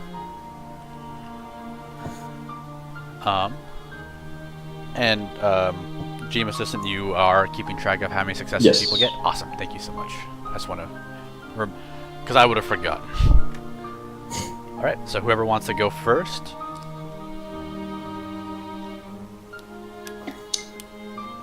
I'm still sore from those lack of successes, so someone else take the lead for now. Yeah. I've got something in mind for the dragon, so I'll let one of you two go first. Well, okay, Sir Death Knight. We've spoken with the representative of the Infernal, the Euthuk. I think we've got a pretty good idea of what he needs, but unfortunately, one of the things that he really needs is Terranoth, and that's where you happen to be headquartered. So how would you negotiate that, Sir Manshatter? Okay. What kind of check is that? I was thinking of using negotiation for that. Okay. Yeah, that sounds good to me. Just like a where else can you go kind of thing. Yeah. The difficulty is going to be 2 red. Natively. Interesting. Mm-hmm. He is a death knight of a guy. Some might say he's pretty well disciplined. I don't know.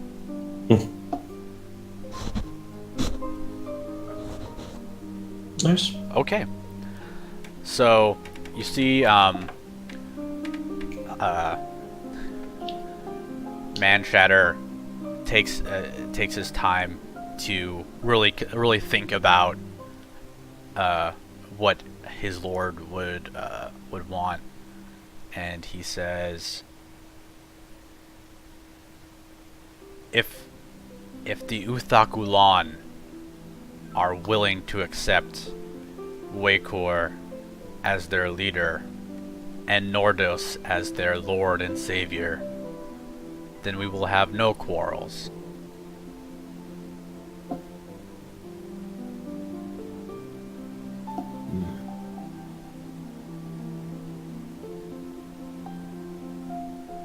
Okay.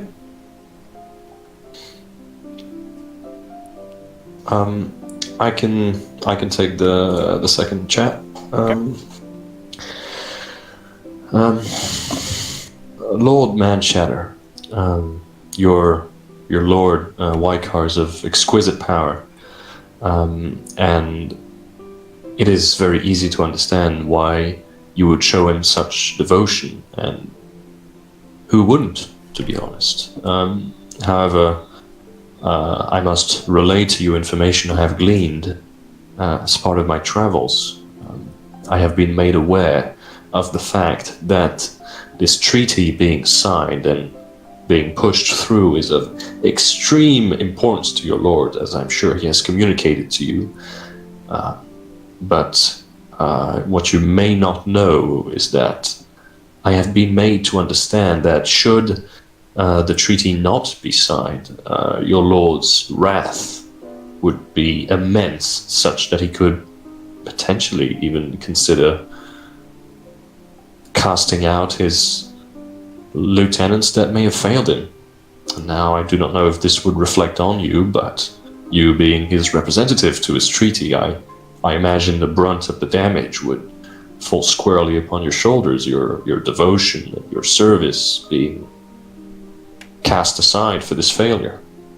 So, my lord, you must think not only of yourself, not only of your lord and his goals, but also of yourself in this treaty, as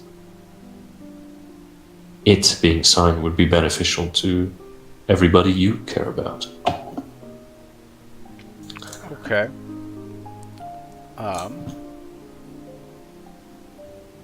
You will be getting a boost for RP because you did hit on some important points, but you will also be receiving a setback. A setback?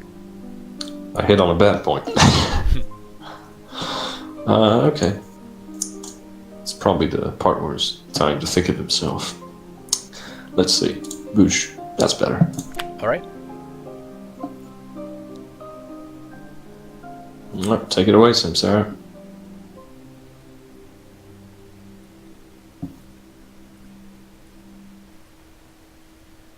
Does he respond to that in any way, by the way? You see him kind of rattle. He rattles in his armor a bit, and he says, "I think not of myself, only of my Lord Wakor. But, acting in his best interest, I shall not return to him. I wish not to return to him with foul or poor news." Of course.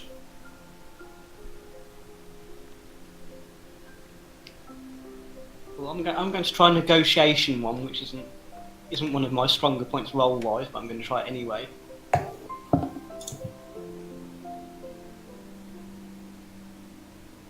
I think I can see your point about wanting the youth up to accept Vakar as their leader, but that might be problematic itself in terms of negotiations, because they've got their own leaders and things that they follow that are quite deeply rooted in their culture.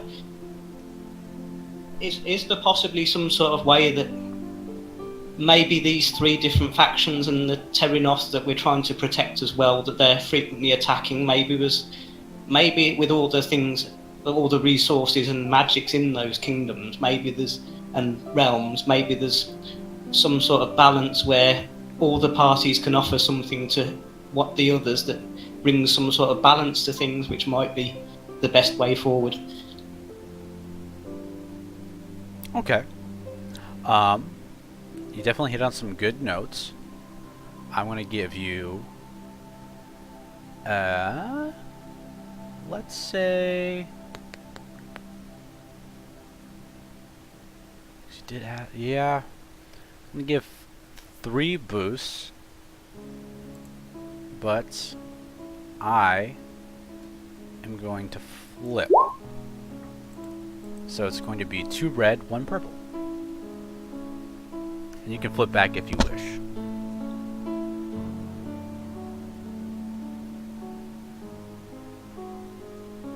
We could spare it. If What you are we want on to. at the moment? Because I'm trying We've to got three. hang on. I'm trying to hang on to 2. We've got 3, You have 3. and he's got 1 right now. I'll save them for next. Just setting the roll.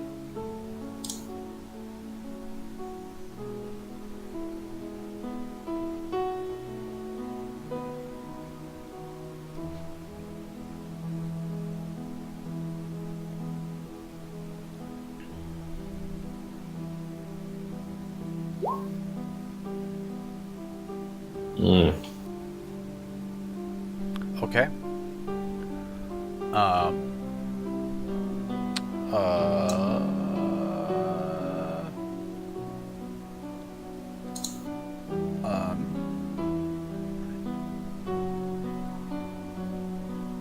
okay.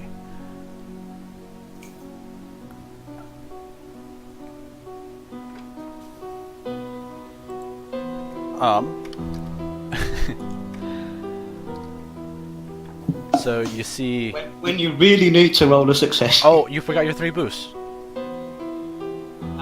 They have a tiny chance of saving this roll into a success. We'll see. 1 in 27. Always possible.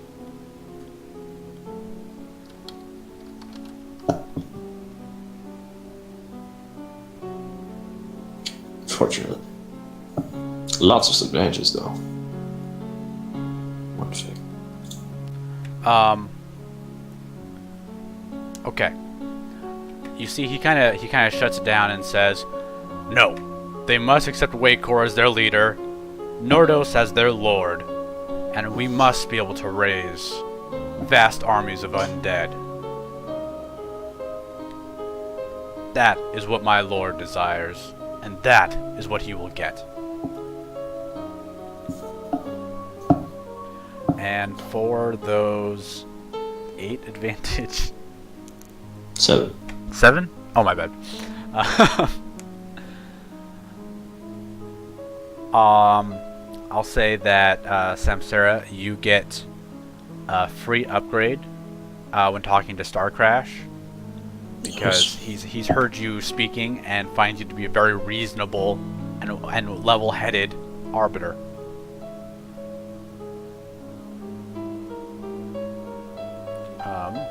And for all the other advantage, I'll have Starcrash reveal something himself, just because he finds you all to be a very agreeable arbiter team. Okay, so last but not least, we are with Starcrash.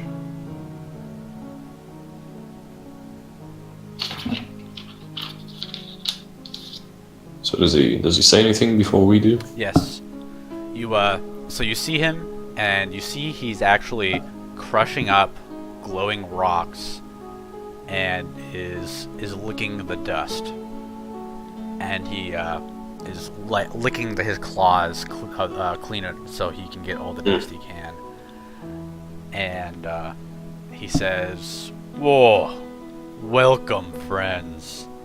I'm so glad to have such an excellent team working on these negotiations. Why, I find small folk such as yourselves to usually be very dull and drab, but I find that you bring a certain simple elegance to negotiations. So let me..." Thank you. A backhanded compliment. So let me be clear and frank, so your small folk minds can understand my goals and intentions. We, the Dragon Lords, request, nay, demand, that all stars of Tamorin be brought to us.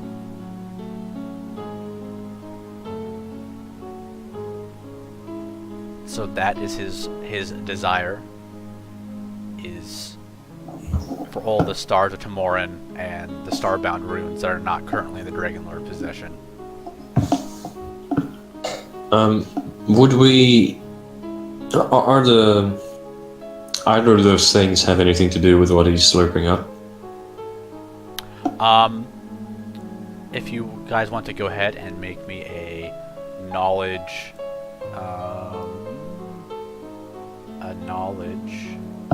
check of the, golly, what would it be? Magical items. Is there a knowledge arcana? I don't know. There's a knowledge. I think it would be lore, right? Knowledge lore, I would think. Yeah. Or depending on what it is, it might be forbidden. Yeah. Lore works. And I'll just have a quick look. Yeah. Or even geography if it's like not necessarily. No, we'll say it's lore. Lore makes the most sense to me.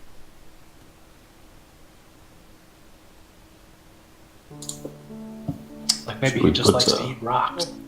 Maybe. Should we put Soma on the case?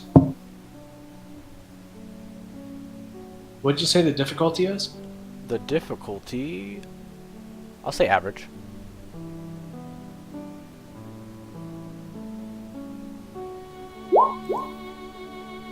Okay. Yeah, you recognize the things that he is crushing up and eating they appear to actually be crushed up starbound runes. Interesting. I can take the lead on the first chat anyway, if everybody's fine with that. I'm fine with it. Alright. My Lord Starcrash, your dragon mind is of course several levels of magnitude beyond our own petty levels of understanding, but be that as it may, nobody except, of course, the darknesses themselves are absolutely perfect, so perhaps the recent development may have escaped your notice, but eminent scholars at the Greyhaven Library in Terranoth have recently found out that not only are all the currents of magic linked with each other in some capacity, they found that the foul art of necromancy, in fact, leeches away from the other forms of magic in order to fuel its necrotic power. And a very real consequence of that is that every time a necromancer plies his trade and raises whatever individual or beast or creature into its undead reincarnation, some small amount of magic is lost in the world, and they have found that this, in fact, wanes the power of the Starbound runes.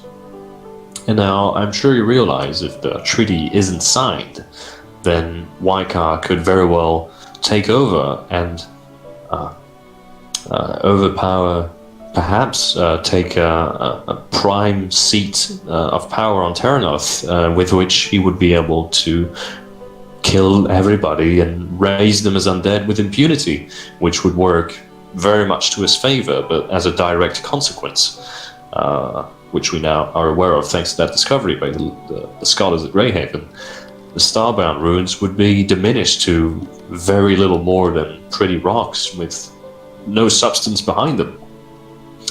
And now, well, obviously that is entirely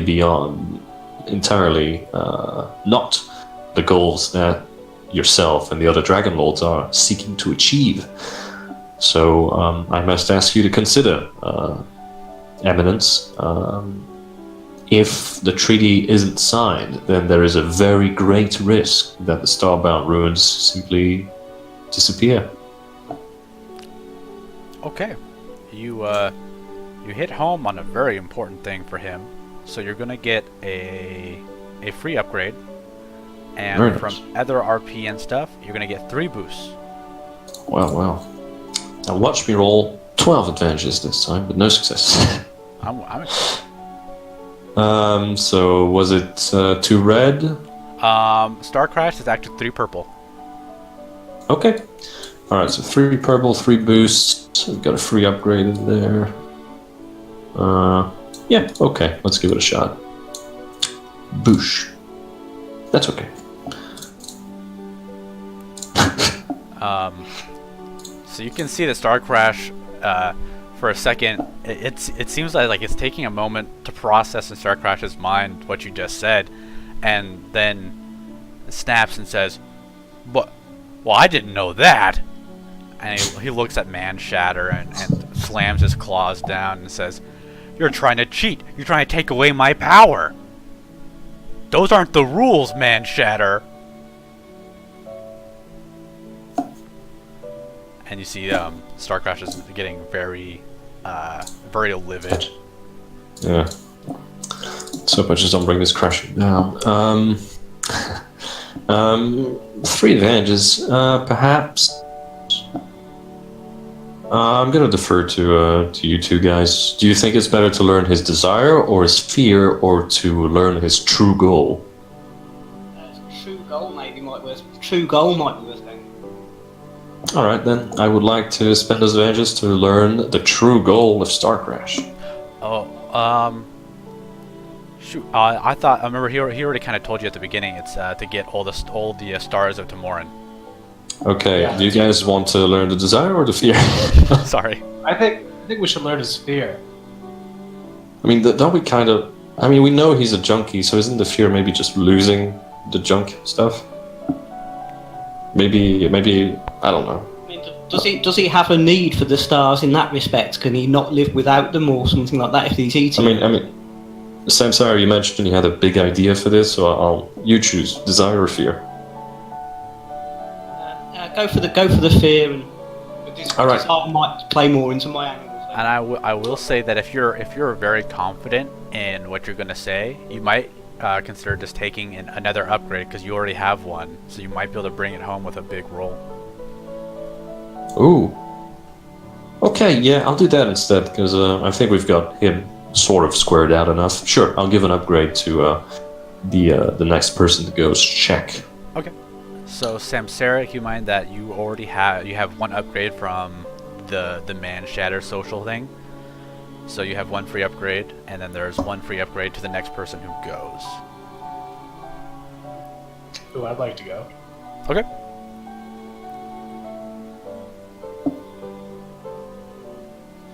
Well, my good lord, Star Crash, I understand that you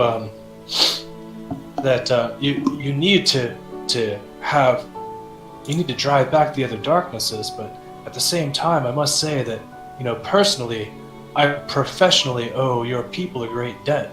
You see, I've devoted my life to discovering the meanings of your language, and perhaps if we began to work together as humans, men, and dragons, if we began to work together, that perhaps we could return back to the Empyrean with you. Okay. What social check are you gonna make? I wanted to go with Charm, because basically I'm telling him that, we could work together and become as gods. Okay. So I'm going to say, because of a very specific thing you hit on, not only do you have your one upgrade from Zanarabi, but you're going to get another upgrade. And you also are going to get 2 boosts. But What's the difficulty? the difficulty is going to be 3 purple. But let me look at how many story points do I have? I have 1 story point, so I'm not going to flip.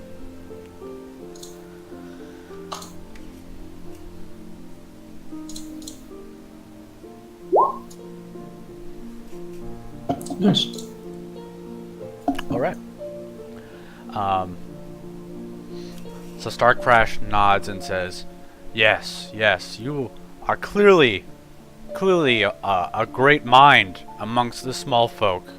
You are someone I can work with. I overheard your arbitration of the others. I knew. For small folk, you were all very gifted in the mind. for small folk. And I see that you are also a student of runes.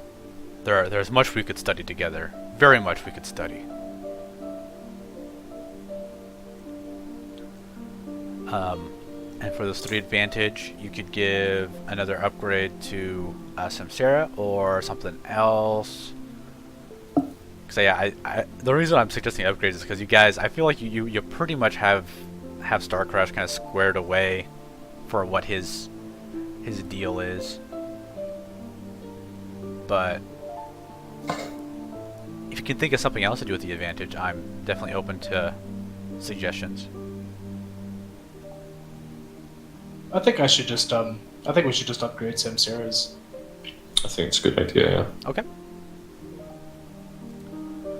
So, last but not least, Samsara. What's the situation on story points? Have we got more than 2 at the moment? Yep, 3. And you have 2 upgrades, 2 free upgrades for yourself. Right, before I get into anything with the dice, I'm going to use 2 story points. And my heroic ability, my sixth sense affinity with animals. Are we allowed to count a dragon as an animal? I'm gonna say no, because dragons are not. I mean, yeah.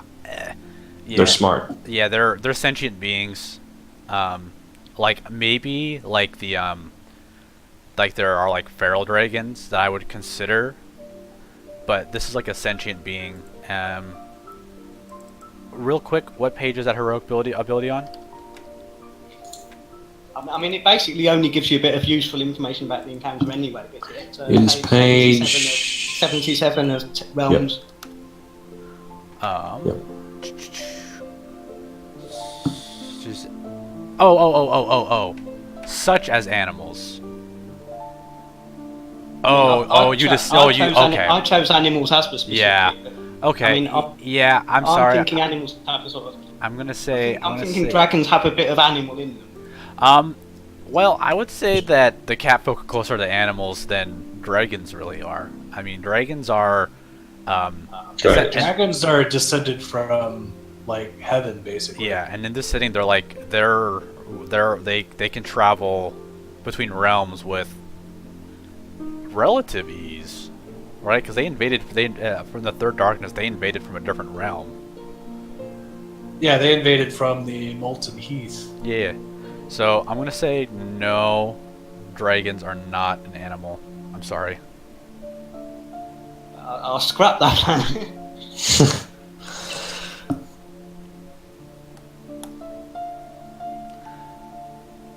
You've got 2 upgrades. You can and you can also take it away. Yeah, you can also flip for an upgrade, so you'd have 3 upgrades.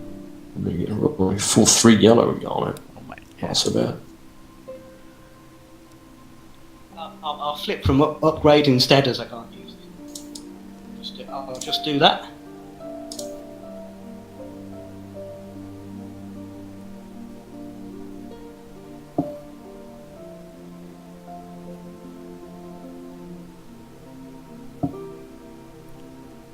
Alright, so what do you say to convince Starcrash to sign the treaty?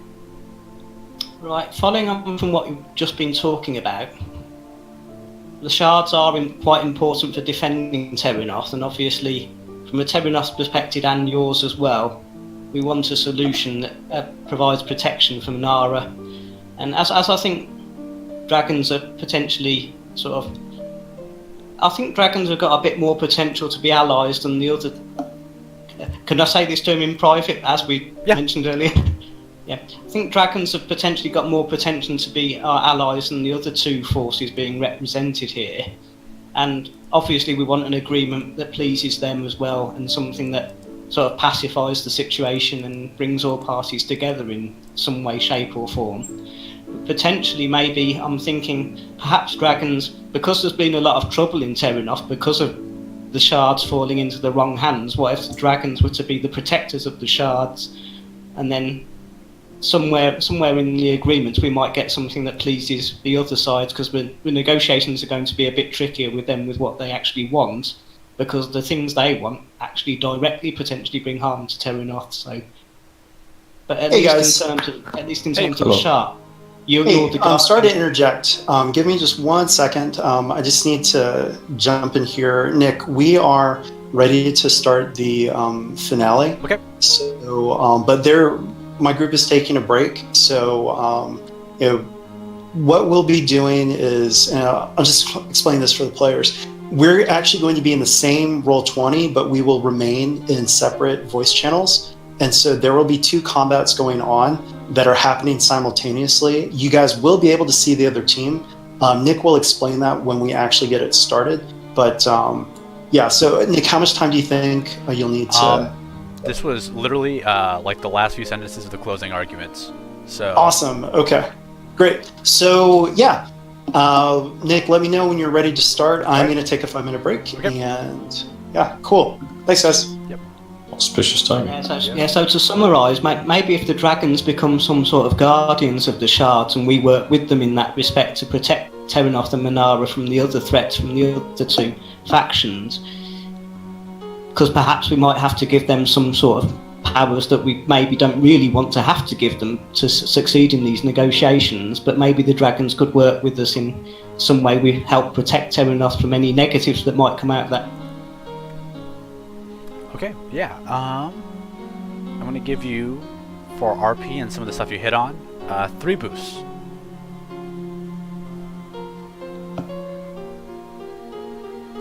So that coinciding with your 2 upgrades.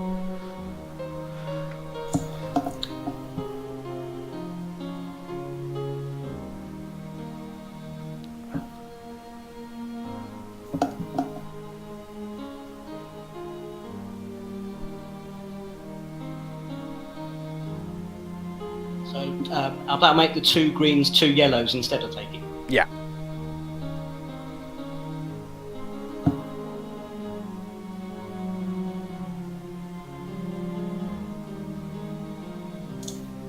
So 3 boosts, 3 yellows. Any other dice I need to put in? I think that's it.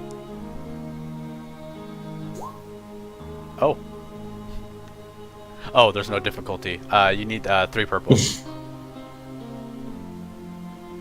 I thought you might need some. Yeah, sorry, I thought. It's basically impossible not to succeed anymore. Yeah. But who knows? There's a tiny chance. Yeah. Ah, Still, that's a pretty good roll. yeah, that's pretty successful. What skill was it? Oh yeah. Where you use? It's a charm. Okay. So yeah, you see, Starcrash is nodding, and he says, "Yes." And this is gonna be for all that advantage you came up with. He says, "Yes. I think that there are some who won't be willing to sign the treaty, but I'm willing to work with you all and the Uthak Yulan, because while they may not be as reasonable as us dragons, we still can find some common ground. But I refuse to work with I refuse to work with Wakor or his manservant Manshatter."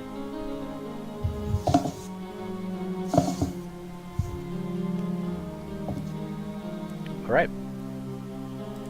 So, you have come to the end of the negotiations.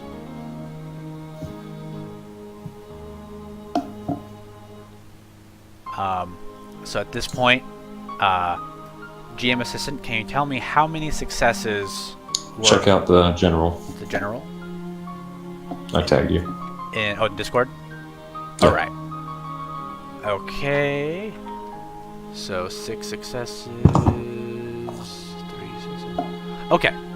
So, you see that both the Engorged and Starcrash are ready to sign the treaty, but Manshatter is not. And he says, "I thought that these proceedings were going to be fair and unbiased, but clearly you have conspired against me." And he points at Starcrash, and then he looks at the Engorged, and then he says, "You promised that you wouldn't cheat, You promise, and he starts stamping his feet. Hmm. Can you guys give me a hard perception check?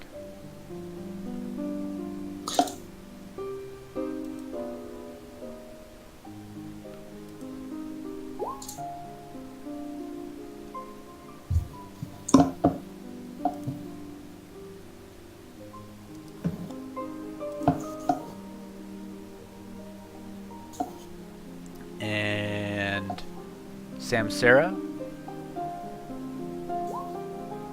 Okay. So you guys see, you see flickering, and you realize they're not there. What you see instead are what appear to be these little fairies. And you see that it's not an ebon-clad knight who's stamping his feet. You see it's this tiny little fairy. And they're stamping their feet and they're pouting. They're saying, "It's not fair! Not fair! You're cheaters. Cheaters, cheaters. You broke the rules." I know where that art comes from. I know. Me neither. So yeah. Star Crash doesn't turn into a fairy? Well, the one person wasn't paying attention to Star Crash. I see. As they started shouting and arguing with each other, you started seeing kind of discrepancies in their form, Mm-hmm. and you actually see the hall starts to get darker, and the walls start to decay.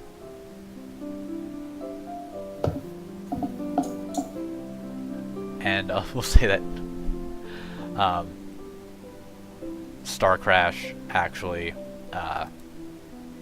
you see Star Crash flickers and then also turns into another fairy and says, "Well, thank you guys for playing. That was a lot of fun. But you should probably go now. Right. But I would really like if you joined us the next time we played Tea and Treaties."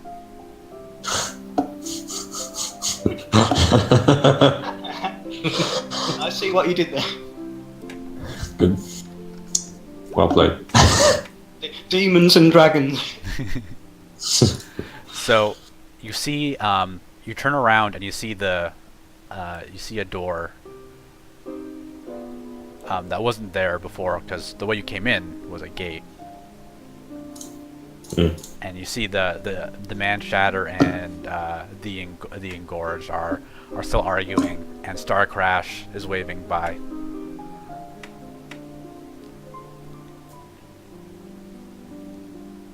Do you go through the door? Yes. Also, I hate to bring this back on Tim. Do we get our strain check from earlier? You get it. Yet? Go ahead. Let's go ahead and just roll both right now. Cool.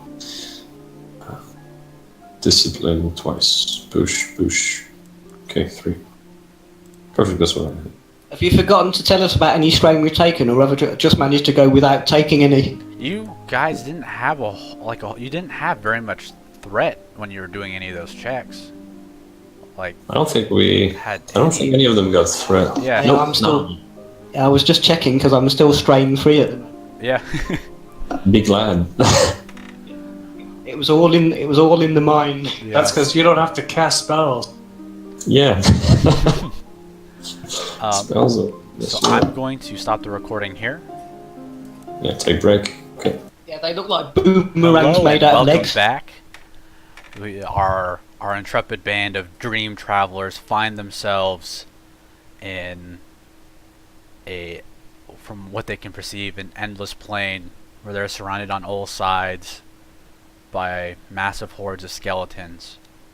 In front of them stands a massive tower of a shadow with green energy pouring from his hands and face. And at his feet, you can see a small man in a red robe, and you can hear the chanting from where you are.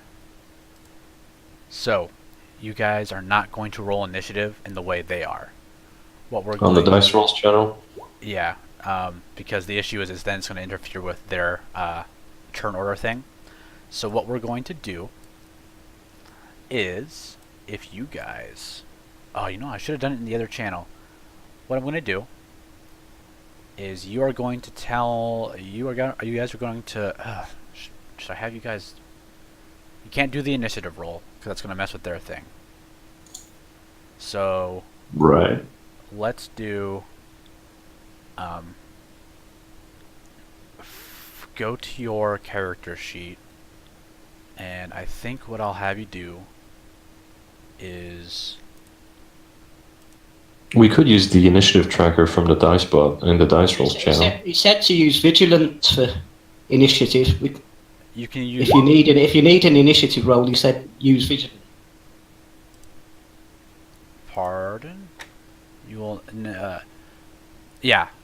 We're rolling we're rolling vigilance as skill, not the initiative. So, yeah, just roll the vigilance skill.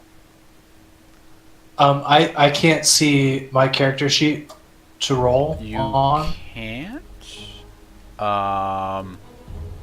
It's here. I can only access the bio and info tab. Oh, okay. Try again. Got it. Thank you. So what I want to do, you guys, is so roll for vigilance and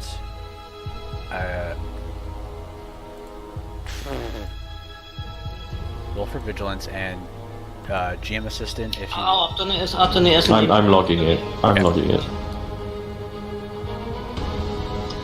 Tell the others I've done it as initiative by mistake because I just saw it.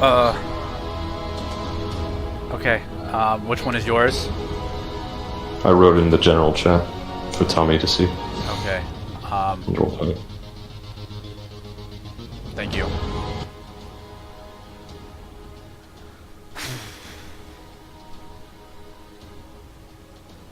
Okay.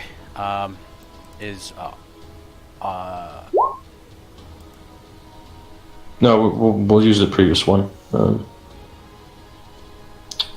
Martin. Yeah, that's fine.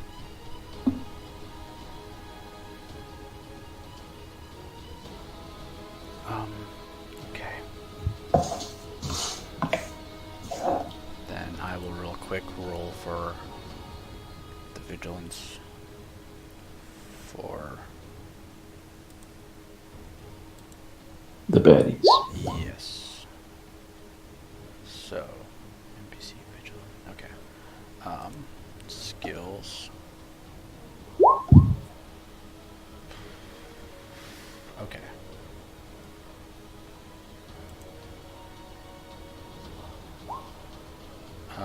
Okay, so now I'm rolling for the baddie. Oh my god. So that should be... that should be 3 successes and 3 advantages. Yes, we had. Okay.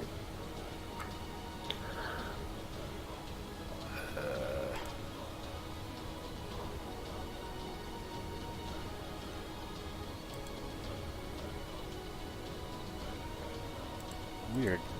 I wonder why that happened. Oh, I remember. Have you done Tristane as an initiative as well? Tristane is fighting on the Real side. The real side.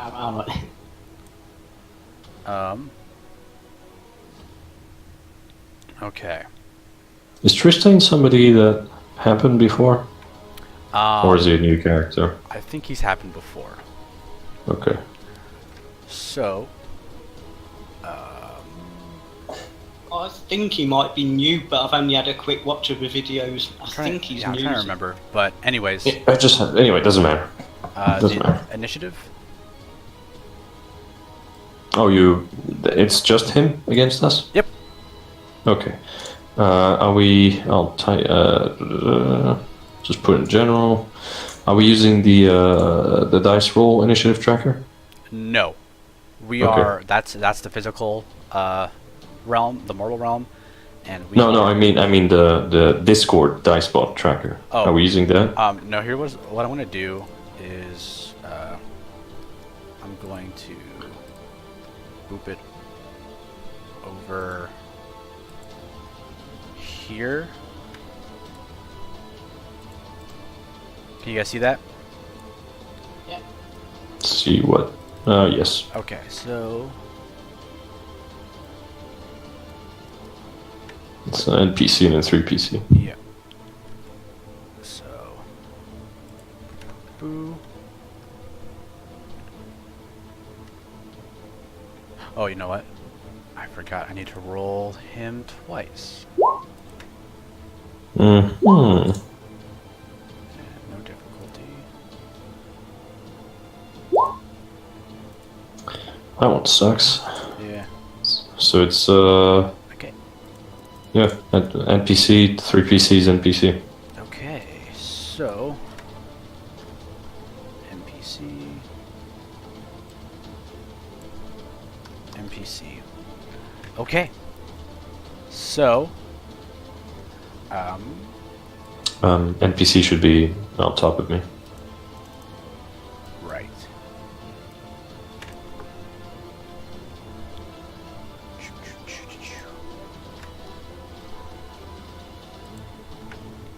Okay. And then what I'll do is I'll make a little box. Okay. All right. So Just a suggestion, maybe make it clickable by everybody, so we can also move it, and you don't have to do it. You can focus on whatever else. shoot.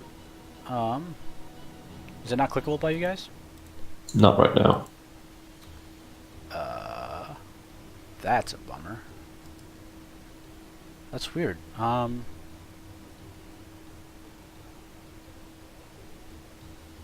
Should be clickable by you guys.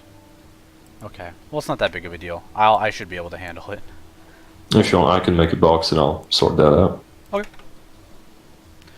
So That's up not a box. first, we have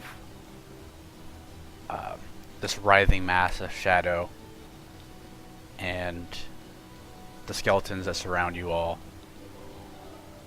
To start off the combat, actually, I'm going to need everyone to make a daunting fear check. Which is 4 purple. Jesus Christ.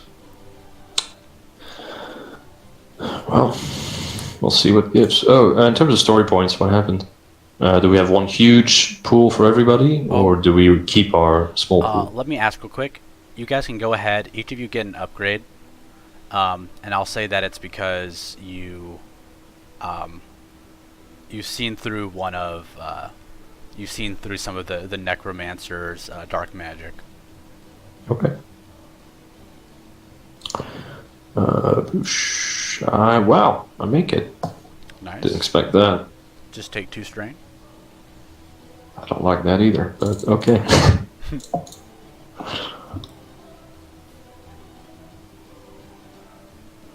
Hey guys, sorry to interrupt. I forgot one thing. What is your story pool? Yeah, I was Cool. just texting you to ask if we were. It was, I believe, I don't remember. I think it was 2 and 2. Yeah, it was 2 and 2.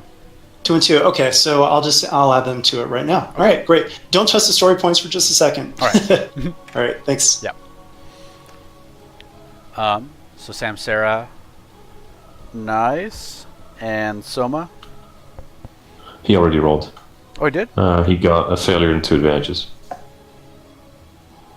Oh, okay. So, a failure. You're gonna have a setback on all skill checks for the first round, and boost on all attacks against you the first round. For the threat, let's see if I can find something. I'm not gonna mental trauma. Maybe something better than just losing.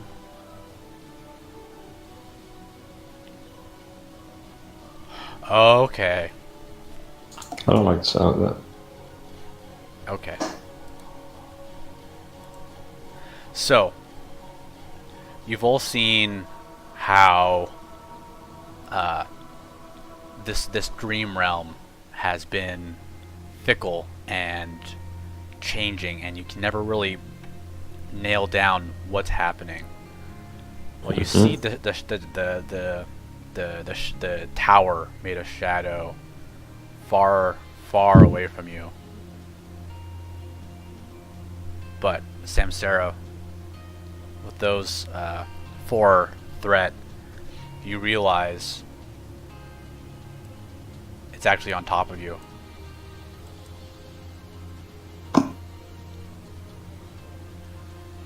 What is that? And Zanarabi, I'll say that for the 2 threat, you are also startled by how fast it moved, and so you're gonna have a setback for the next skill check you make. Alright, but no strain. No strain. Okay. I'm okay with that. Alright. So up first is the necromancer. It should be the necromancer's shadow, but not that big of a deal. Oh, interesting. Not sure if I'm a fan of all this, but we'll see. And so Samsara, he is going to attack you.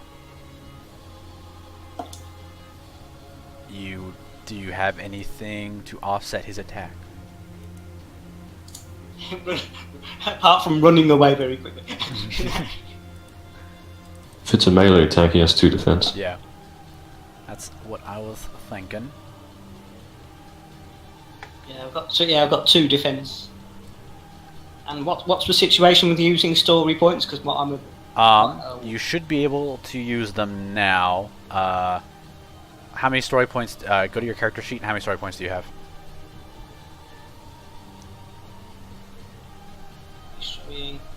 6 for us and 4 for the GM.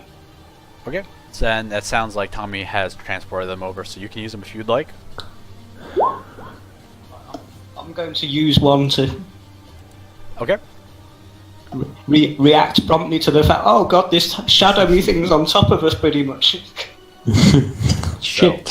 It almost, yeah, it's in one moment it's a distance away, then all of a sudden you almost feel like you're inside the shadow as it brings its glowing claws down on top of you. Oh.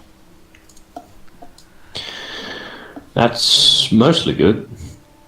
Yeah, I mean he missed, so he's not going to crit. Yeah.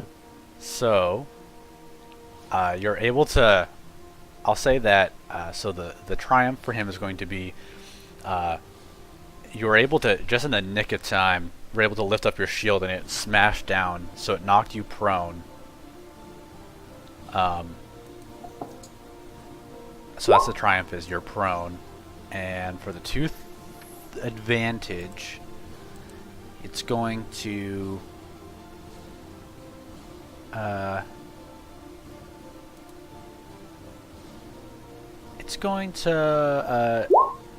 make it so it gets it's going to perform a free maneuver, which is aim.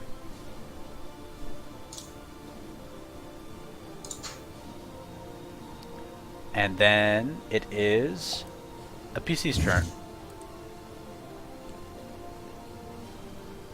Well, it's all 4 of us, all 3 of us anyway. Yeah. So.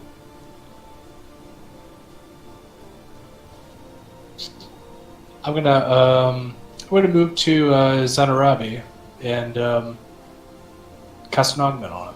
Okay. I appreciate.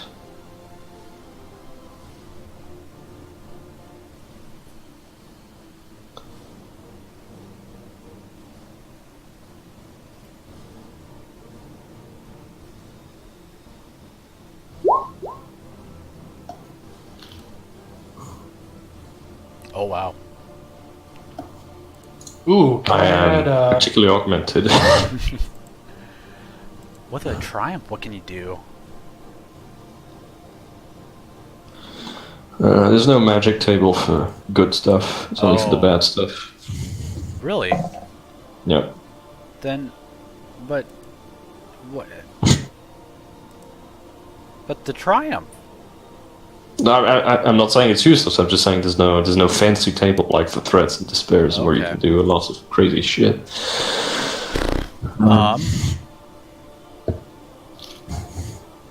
can I maybe heal him a bit for free? Maybe extend it. Maybe extend it to yourself as well. Actually- Oh, yeah. Actually, with the healing, if you want to heal him, you can do that. Let's go with that then. Okay.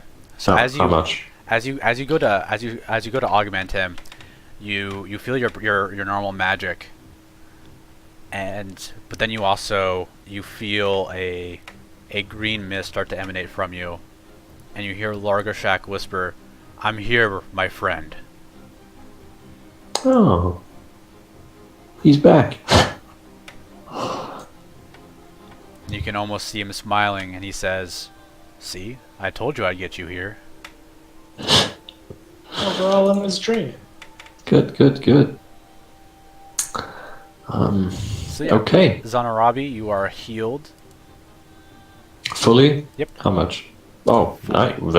Thank you very much. Okay.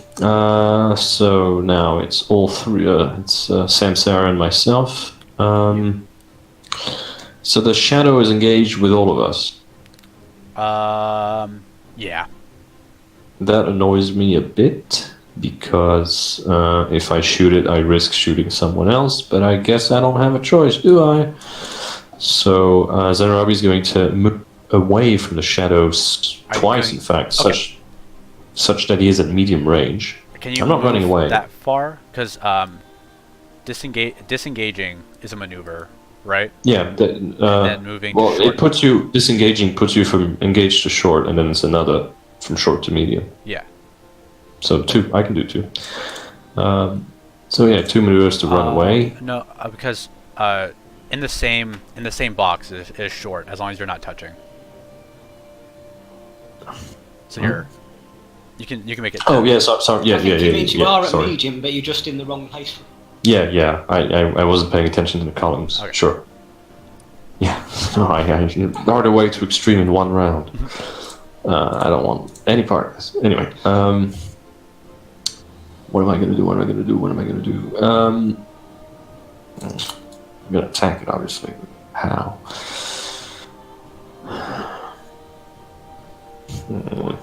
So it's just the necromancer shadow. It doesn't have anything particularly fancy around it, right? It's just really shadowy, Mm-hmm. and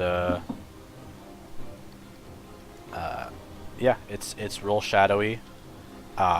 You see, oh my goodness, you see that it's very hard to like.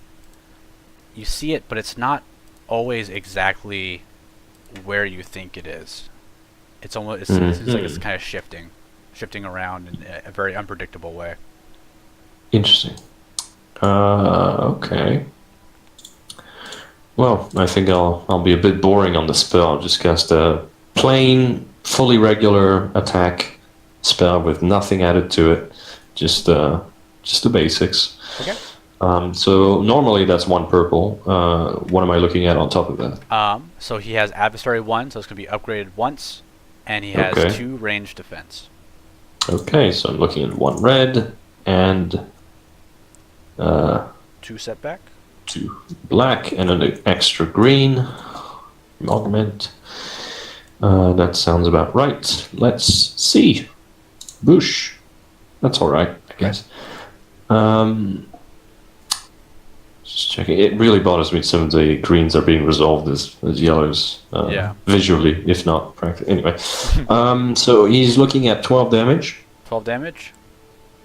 And with the advantage, I will grant a boost to the whomever is the next PC to act, as I believe how however, so Samsara really, how this looks is Zanarabi levels his staff at the shadow, and he lets off, same as much earlier. I'm really sorry. Yeah. You need a purple.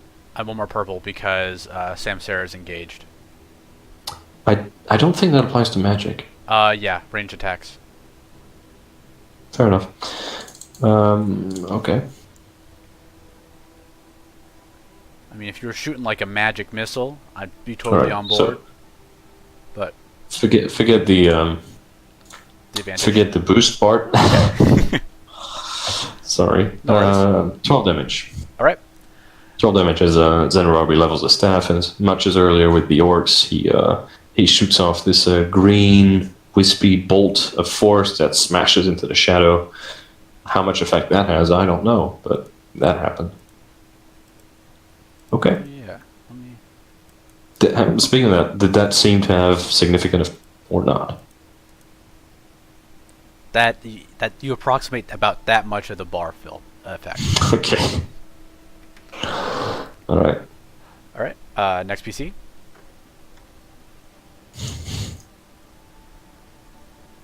Right, I'm going to attack this horrible shadowy thing. I'll go for it with the dagger. Okay.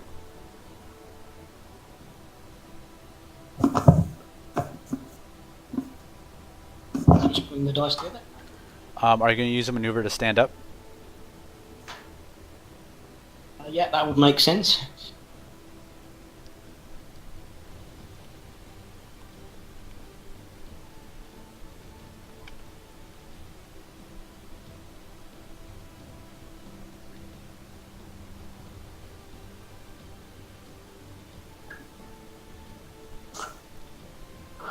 I believe in us, guys.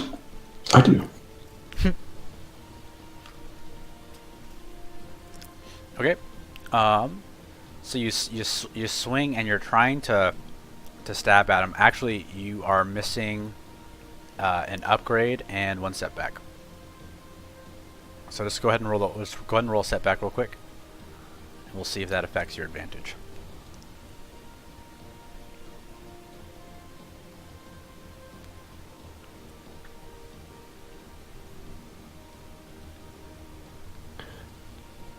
Okay. So you have 3 advantage.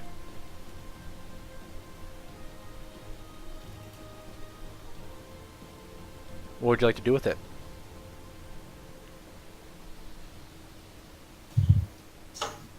Can I pass something to the next person? Yeah, you can pass a boost to the next check, and you can also leave a floating boost for anyone to take. Yeah, I'll do that. Okay. So, it is now the Shadow's turn. And Zonarabi, you see, it seems to like you. I don't like that. Any defenses? Not okay. No. Okay. Nothing. Would you like to flip? How many do we have? No, that's fine. Okay. Jesus Christ, look at that spell he just shot at them. Oh, God. Ouch, I felt that. Oh, my God. think it That's does. 13. Somebody just took 13 damage on their side. Oh, God. Now what happens if we kill the Dream Necromancer, but they get killed? Well, I guess you might find out. Maybe. I prefer, if one party has to fail, I prefer it's theirs. Oh, my goodness. But we'll see. Wait. Oh, you know That's- what? But the purples are right. That's what happened. I didn't correct the sheet when I was tinkering with it last night, and I was looking at hit chances and stuff. So I need to real quick add 1 green to that. Okay. I apologize. Tommy did mention that Dream Necromancer gets 1 wound healed from real Necromancer doing some bullshit. Okay. And it's blank. I'm fine with that. Perfect. Perfect. Can we go recruit another 10 heroes from somewhere? And then, Zanarabi, you're able to definitely move out of the way, but you get the feeling that then you look up and you see that he was actually leading you into his other hand. So I'm gonna say he's using those those advantage for a boost. And Makes sense. Top of the round, it's his turn again. He's going to take a maneuver to aim. Exactly.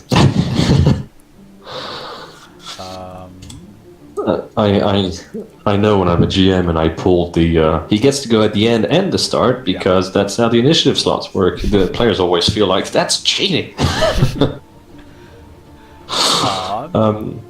Are you gonna flip? No. Okay. I believe in my luck. Maybe I shouldn't, but I do. Luck be a lady tonight. Ooh, that I was can't crit. close. You're making it sound like he has a ton of vicious, which I'm worried about. So 7 damage? Okay. Yep. Not too great. Could be worse. Alright. I suppose it doesn't do anything else? It does not, although it will use that advantage for a floating boost. Sure. Now, I'm going to keep running away because it's helpful, but would you guys rather I run away past you or even further away?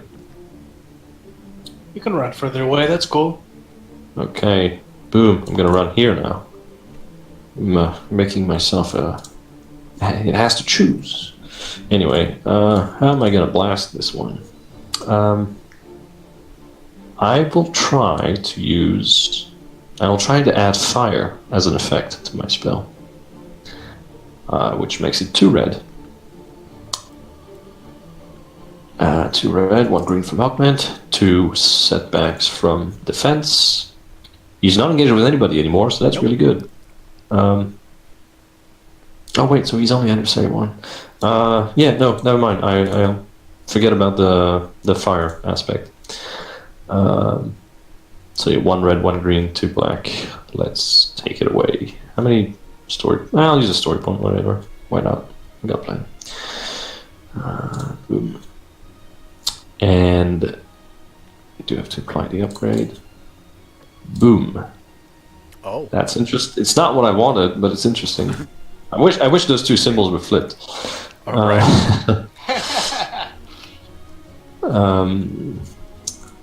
Should have applied fire. Too late. So first of all, damage 10. Okay. And a ton of advantages which I can't crit with because I can't. Wait, why can't you crit? Because regular magic attack can only crit on a triumph. Oh. You need deadly if you want to crit with advantages. Which I didn't. Can we find a weak point with those? So hold on. I'm gonna spend at It's least not 2. I'm gonna spend at least 2 of those on strain, so at least I'm neutral on that spell. Okay. Which leaves 4 to play around with. 4 can be pretty good. Yeah, I'll say that. I will spend. Okay. Tell me. I was gonna say with if you want to do the weak point, I'll say that for the next until the end of the round, all attacks against him have an upgrade. I think I'll stick to results from the combat table because they'll be pretty good. I'll use 3 of them to negate his defense until the end of this round. Okay. So that's gone, and the remaining advantage will go into a boost to whichever PC comes after me. Okay. All right, and that's my turn.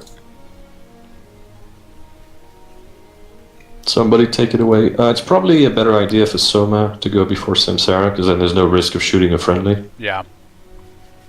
And there's still a floating boost if anyone needs it, and that hasn't been used, has it yet? No, it has not. Yeah. So it would be like 2 extra boosts if Soma went, or even Samsara, but it's probably better for Soma right now. So no risk of shooting our friend. Can do the magic. Yeah, we don't want to shoot probably Samsara. Blast is behind. Shooting Samsara is a horrible idea. If we ensnared it, it's kind of fucked. I just realized.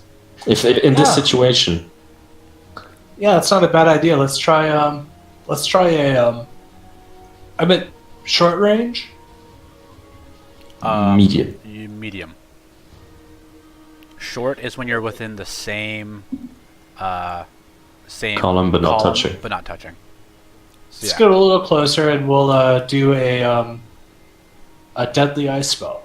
Okay. Gripping the edge of my seat. Take that floating boost and give him all you got. I will flip.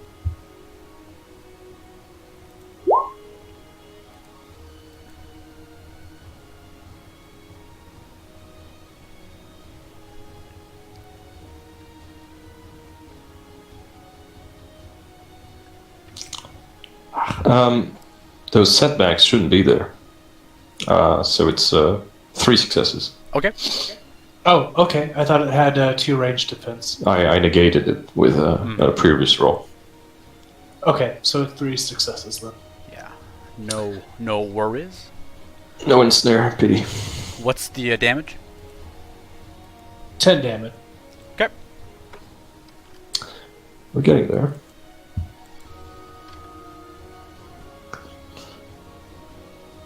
And Oh, hold on. You forgot your boosts. You got 2. Oh. Yep. Oh, okay. Let's see.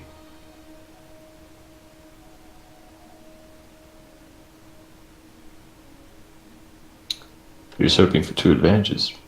Well, perfect. There you go. There you go. So it's actually 11 damage and ensnare 2. Okay. So please do me a favor and it takes a maneuver to get out of a snare or an action. I'm just checking for 1 second. Ensnare. Ensnared action may. You can perform a hard athletics check to break free from the effect. If they don't, they have no maneuvers. But basically, he has an action right now which he can spend to recover his maneuvers, and that would be a hard athletics check. Okay. Alright. I will remember that and I'll make put a little net on him so I remember he's ensnared. What's Turnus doing here? Oh, I was also wondering what Turnus was doing here. It's here all along. I was like, that is not something I was told about. Yeah. Well, I mean, I guess he's ensnared for this round and the next round, unless he gets. He's come back from the dead to help us. Last. Like, I would say that'd be the most generous way to do it because he hasn't acted yet. I mean, he's acted once this round, but he gets to act twice around. So Yeah, so he might be able to take it off. So the advantage of acting twice around is that he only is ensnared for 1 more round after that. Wait, is that how that works? No. It's a per round duration. I mean, you have to house rule it because he acts twice around. Well, that's. I don't think the fact that he acts twice around should mean that it runs out twice as fast. He'll get 2 chances around to take it off like that. I feel like that's enough. Yeah, exactly. That's what I mean. That it actually like functions twice around. It's that he is affected by it twice around. Oh, okay. I thought you were saying like it should be 2 turns for him rather than 2 rounds. Yeah, when you're only fighting 1 enemy, you have to make him a little beefier to make it so it's not like just him getting walloped on. He is getting a bit walloped on. He is getting a little bit walloped on. You are correct, but that's fine. I'm fine with that. He's not getting walloped too quickly. Yeah. Anyways, Sarah, it's all yours. I'm going to move in again.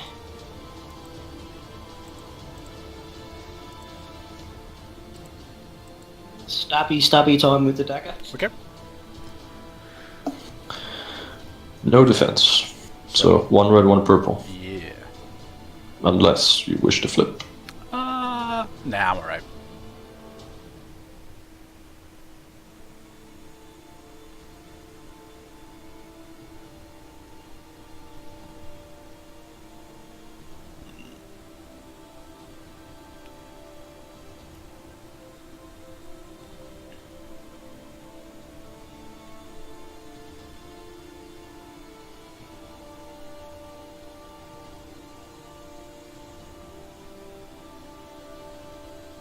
Actually, I'm gonna flip. Can I flip to upgrade one of my dice?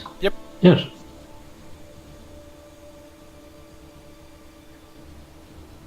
But in that case, I'll flip back. Interesting. So what am I doing for the flip back? Adding a It turns into 2 red. Instead of 1 red, 1 purple. Did it just flip 2? Whoa, what the... You and Tommy might have flipped one at the same Okay, time. yeah, I was like... Yeah. I was confused as well. Very interesting roll. Okay. You can crit it. What's the damage? Oh, sorry to be that guy, but you forgot a boost from the dagger. Yeah, go ahead and roll that boost. From an accurate 1.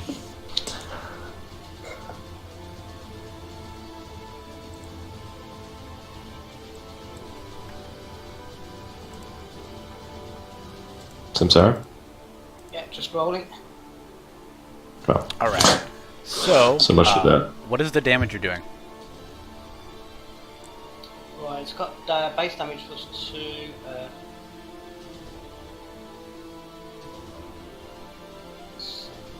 Should be 9. Yeah, 9. Okay.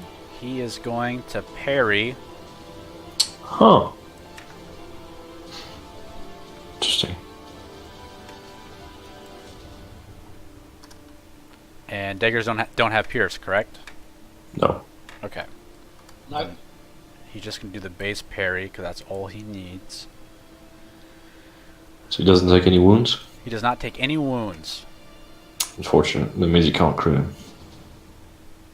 But you have a triumph. That's always cool.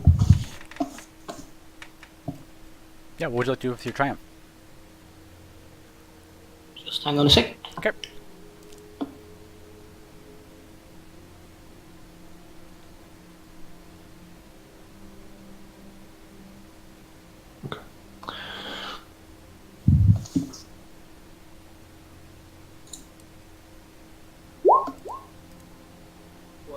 I like the idea of doing something vital, but what can we do vital in this encounter? Win. yeah, like... Spend a triumph to win.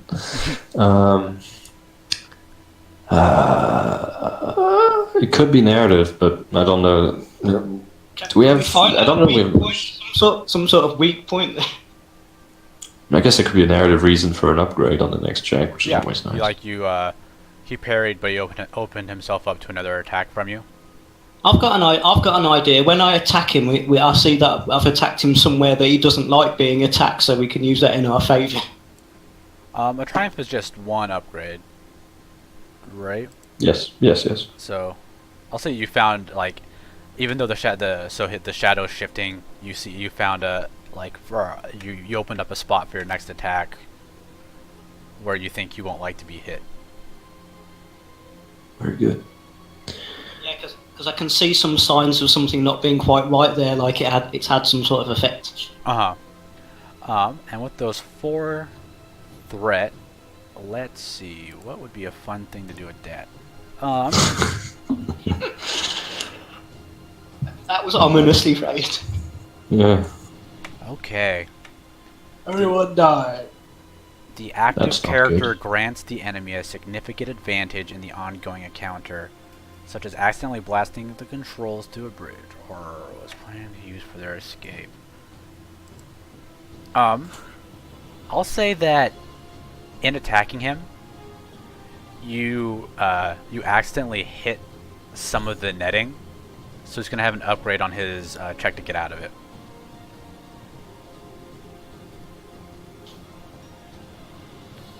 Okay. And 1 setback on your next attack on him. Alright. So he needs to make an athletics check? Yeah, 3 purple. Alright. And he's going Or he can just use the action to hit Samsara instead if he feels like it. Since Samsara is engaged with him.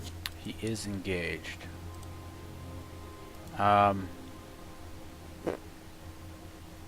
he probably... yeah. He has a. I wrote a bit of specifically what his kind of how he operates, but Yeah, I do that too for my NPCs. especially the. I'm sorry, Samsara. I'm just laying out all the options on the table.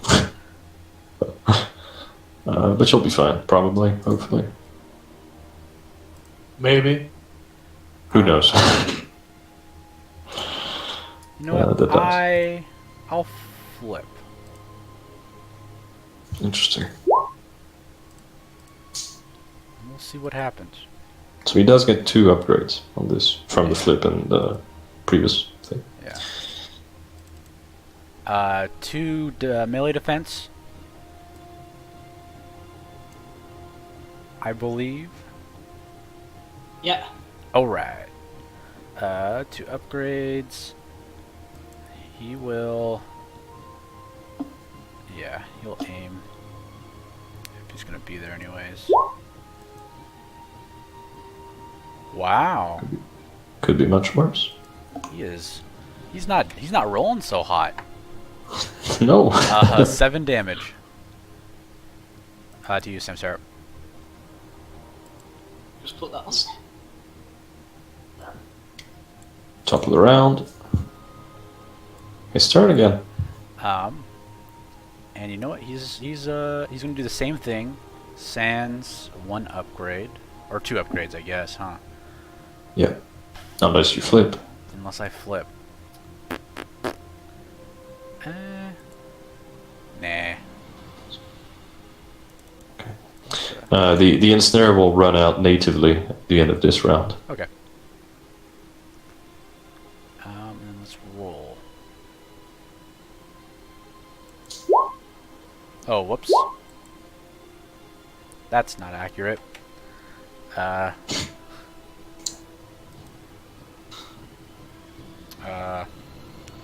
So. It's missing his good sides. Yeah. Which is going to be 1, 3. Oh. Oh no. Oh no. That's bad. No, it's not. The success is canceled out by a failure. Oh, that's good. I was very worried for you, Samsara. 3 advantage and 1 triumph. That would have been like 3 crit activations. Yeah. Man. What are these just not good rolls. I'm just wondering about that tarot roll that I'm looking at. Yeah, no, he does stupid amount of damage. Yeah. Because what's that? That's almost 20. Yeah. So let's see. I got 3. He's combining all the stuff. 3 advantage and a triumph. So let me look at the chart real quick. 3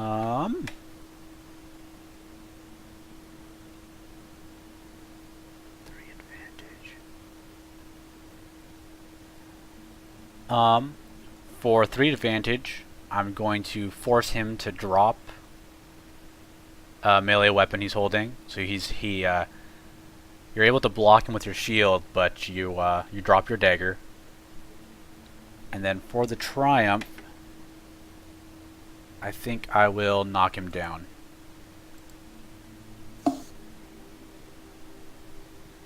So you are prone and daggerless. And it's a player's turn. So it's kind of bad as you're prone and daggerless, because my grand master plan was to have you hit him and then run away, do our stuff without risking. I'm okay. He hasn't seen my spear. I mean, we have the 3 slots. Or the backup plan, my sling, if he gets that. I suppose you could run away. Yeah, you could run away and attack, but it would be without your dagger. Or attack and run away, rather, but then you wouldn't have the dagger. If you think that's fair, maybe you can do it. I'm okay with losing the dagger. Okay. Then probably go first, so there's no risk of us hurting you a lot. Because that would suck for everybody. Well, I'm at 8 wounds, so I'm slightly worried about my state of health anyway at the moment because I'm at 8. So Yeah, it's probably a good idea to get some distance. So take the slot, I think, is the best idea here. where am I running to? Wherever you want, just not here. No, how far can I get? You can stand up with one maneuver and move from him with the second one. So to medium, would it be, or No, to short. So somewhere within the same column, but not touching it. And you can get up, attack, and then run away. Maybe like with your claws or something might be helpful.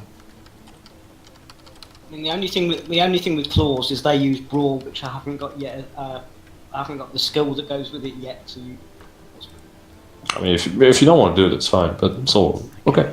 See, I've got the spear, so I got an alternative. so you guys are you're fighting this giant monster, and you So see I can. you see basically from the ground. The ground almost kind of raises up and starts. You see like ethereal hands start to pull at him,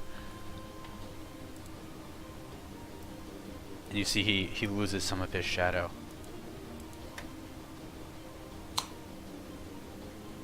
Huh. So I can get an attack in while I was doing the movies. Yeah, you could have stood up, attacked, and then run away if you wanted to. If you are using your fist, yeah. Because taking out a weapon is a maneuver unless you have quick draw. Yep. But yeah, you can swipe at him with your claws before running away. Meow. Yeah, I might as well. All right. So adversary 1, 1 melee defense. So interesting. It just Got took. vicious 1. What does that mean? Is that horrific? Plus 10 to criticals. Yeah. If that comes into play. Interesting. The shadow is losing coalescence. That's good for us. I guess they're doing good topside as well. Which they seem to be, judging by all the red crosses. Yeah, right. Good. So is it add 3 purple for? It's it going to for be brawl 1 red, attack? 1 purple, 1 setback. Yeah. And then your brawl.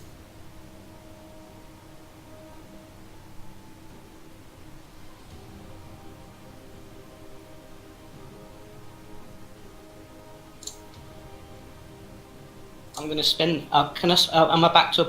I've spent a stories point already, haven't I? Can't spend one yet, can I? 'Cause I've spent. You didn't spend a story didn't point. spend a story point. If you want to, you can. Yeah. No problem. I'm going to upgrade one of mine. Okay.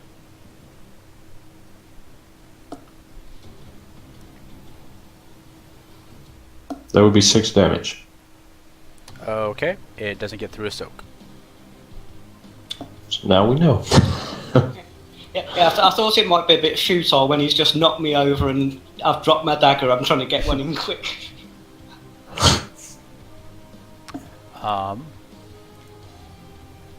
Shoot.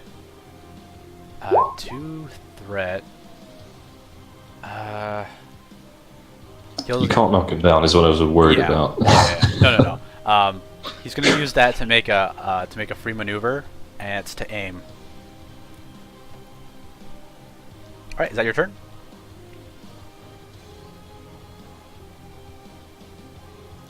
Samsara? Yep. All right. Next.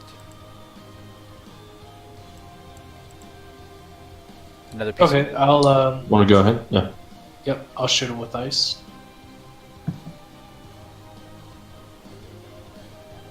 Okay. Jeez. Doing a lot of damage on the other side. Yeah. They've got more people as well. Yeah. It looks like they might have Turnus helping them as well. Oh no. Unless we're fighting Turnus, we shall find out. Perhaps. Based on that, the real world necromancer got punked. Oh, looks like I missed. So now we're the stars of the show. Well, apparently our guy's fading out, so maybe that's having some effect. Maybe. But until then, what happens with your runes, Soma? But I think for advantage, there's probably like a massive sheet of ice that's keeping him from being able to properly lay into somebody with his claws, so he gets a setback to his next attack. Okay. Sounds good. Alright, my turn. Am I still augmented? I don't know. Soma, is he still augmented? Yes. Perfect. I haven't spent any other maneuvers. Perfect. I'm gonna flip the story point because I want to. That I will aim. I will even aim twice because I'm going all in on this, which will really max me out on strain. But hey, gotta try. So where was I? So aim twice. Primal. That's 2 blues. He's got his range defense. It's 2 blacks. Adversary 1. Are you flipping or not flipping? Adversary 1, 2 range defense. I'm not flipping. Okay, so I'm adding the empowered effect to my spell because I'm trying to go for the big damage. So it's 1 red and 2 purple. Okay. Let's go. Please don't fail me. I'm kind of okay with that. Pretty okay with that, actually. 16 damage. 16. 16. Not bad. Okay. I'm going to spend 4 of those on strain. I'm sorry, but I kind of need to. And a floating boost to whomever's next. That didn't kill him, did it? It got right to his wound threshold. Again. I like setting up people for success. Right. Anyway, I suppose the way this looks is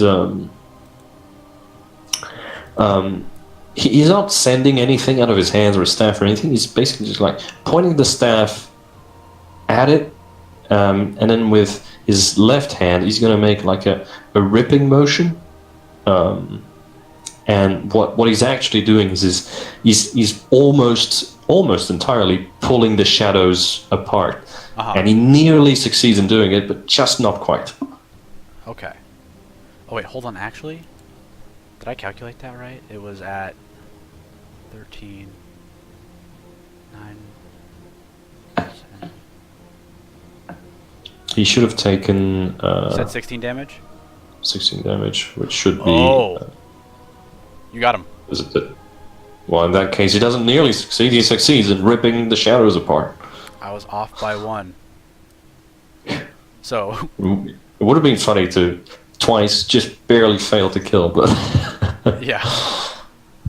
Cool. It looks like he's about to come back for another attack, but then no. Yeah. Actually, no. Tom. And then it just separates from his stalk and falls over. Yeah, you hit him, and then he just starts to. You hear the ground rumbling. Good job, guys. You guys can jump over to our channel now. Okay. Will do. Well, we're heroes. You are heroes. More than Well that. done. Keep that in mind before you jump over. Okay. That's right. As he falls, you see the skeletons and the man in the red robe turn to dust. Okay. Good job. Thank you.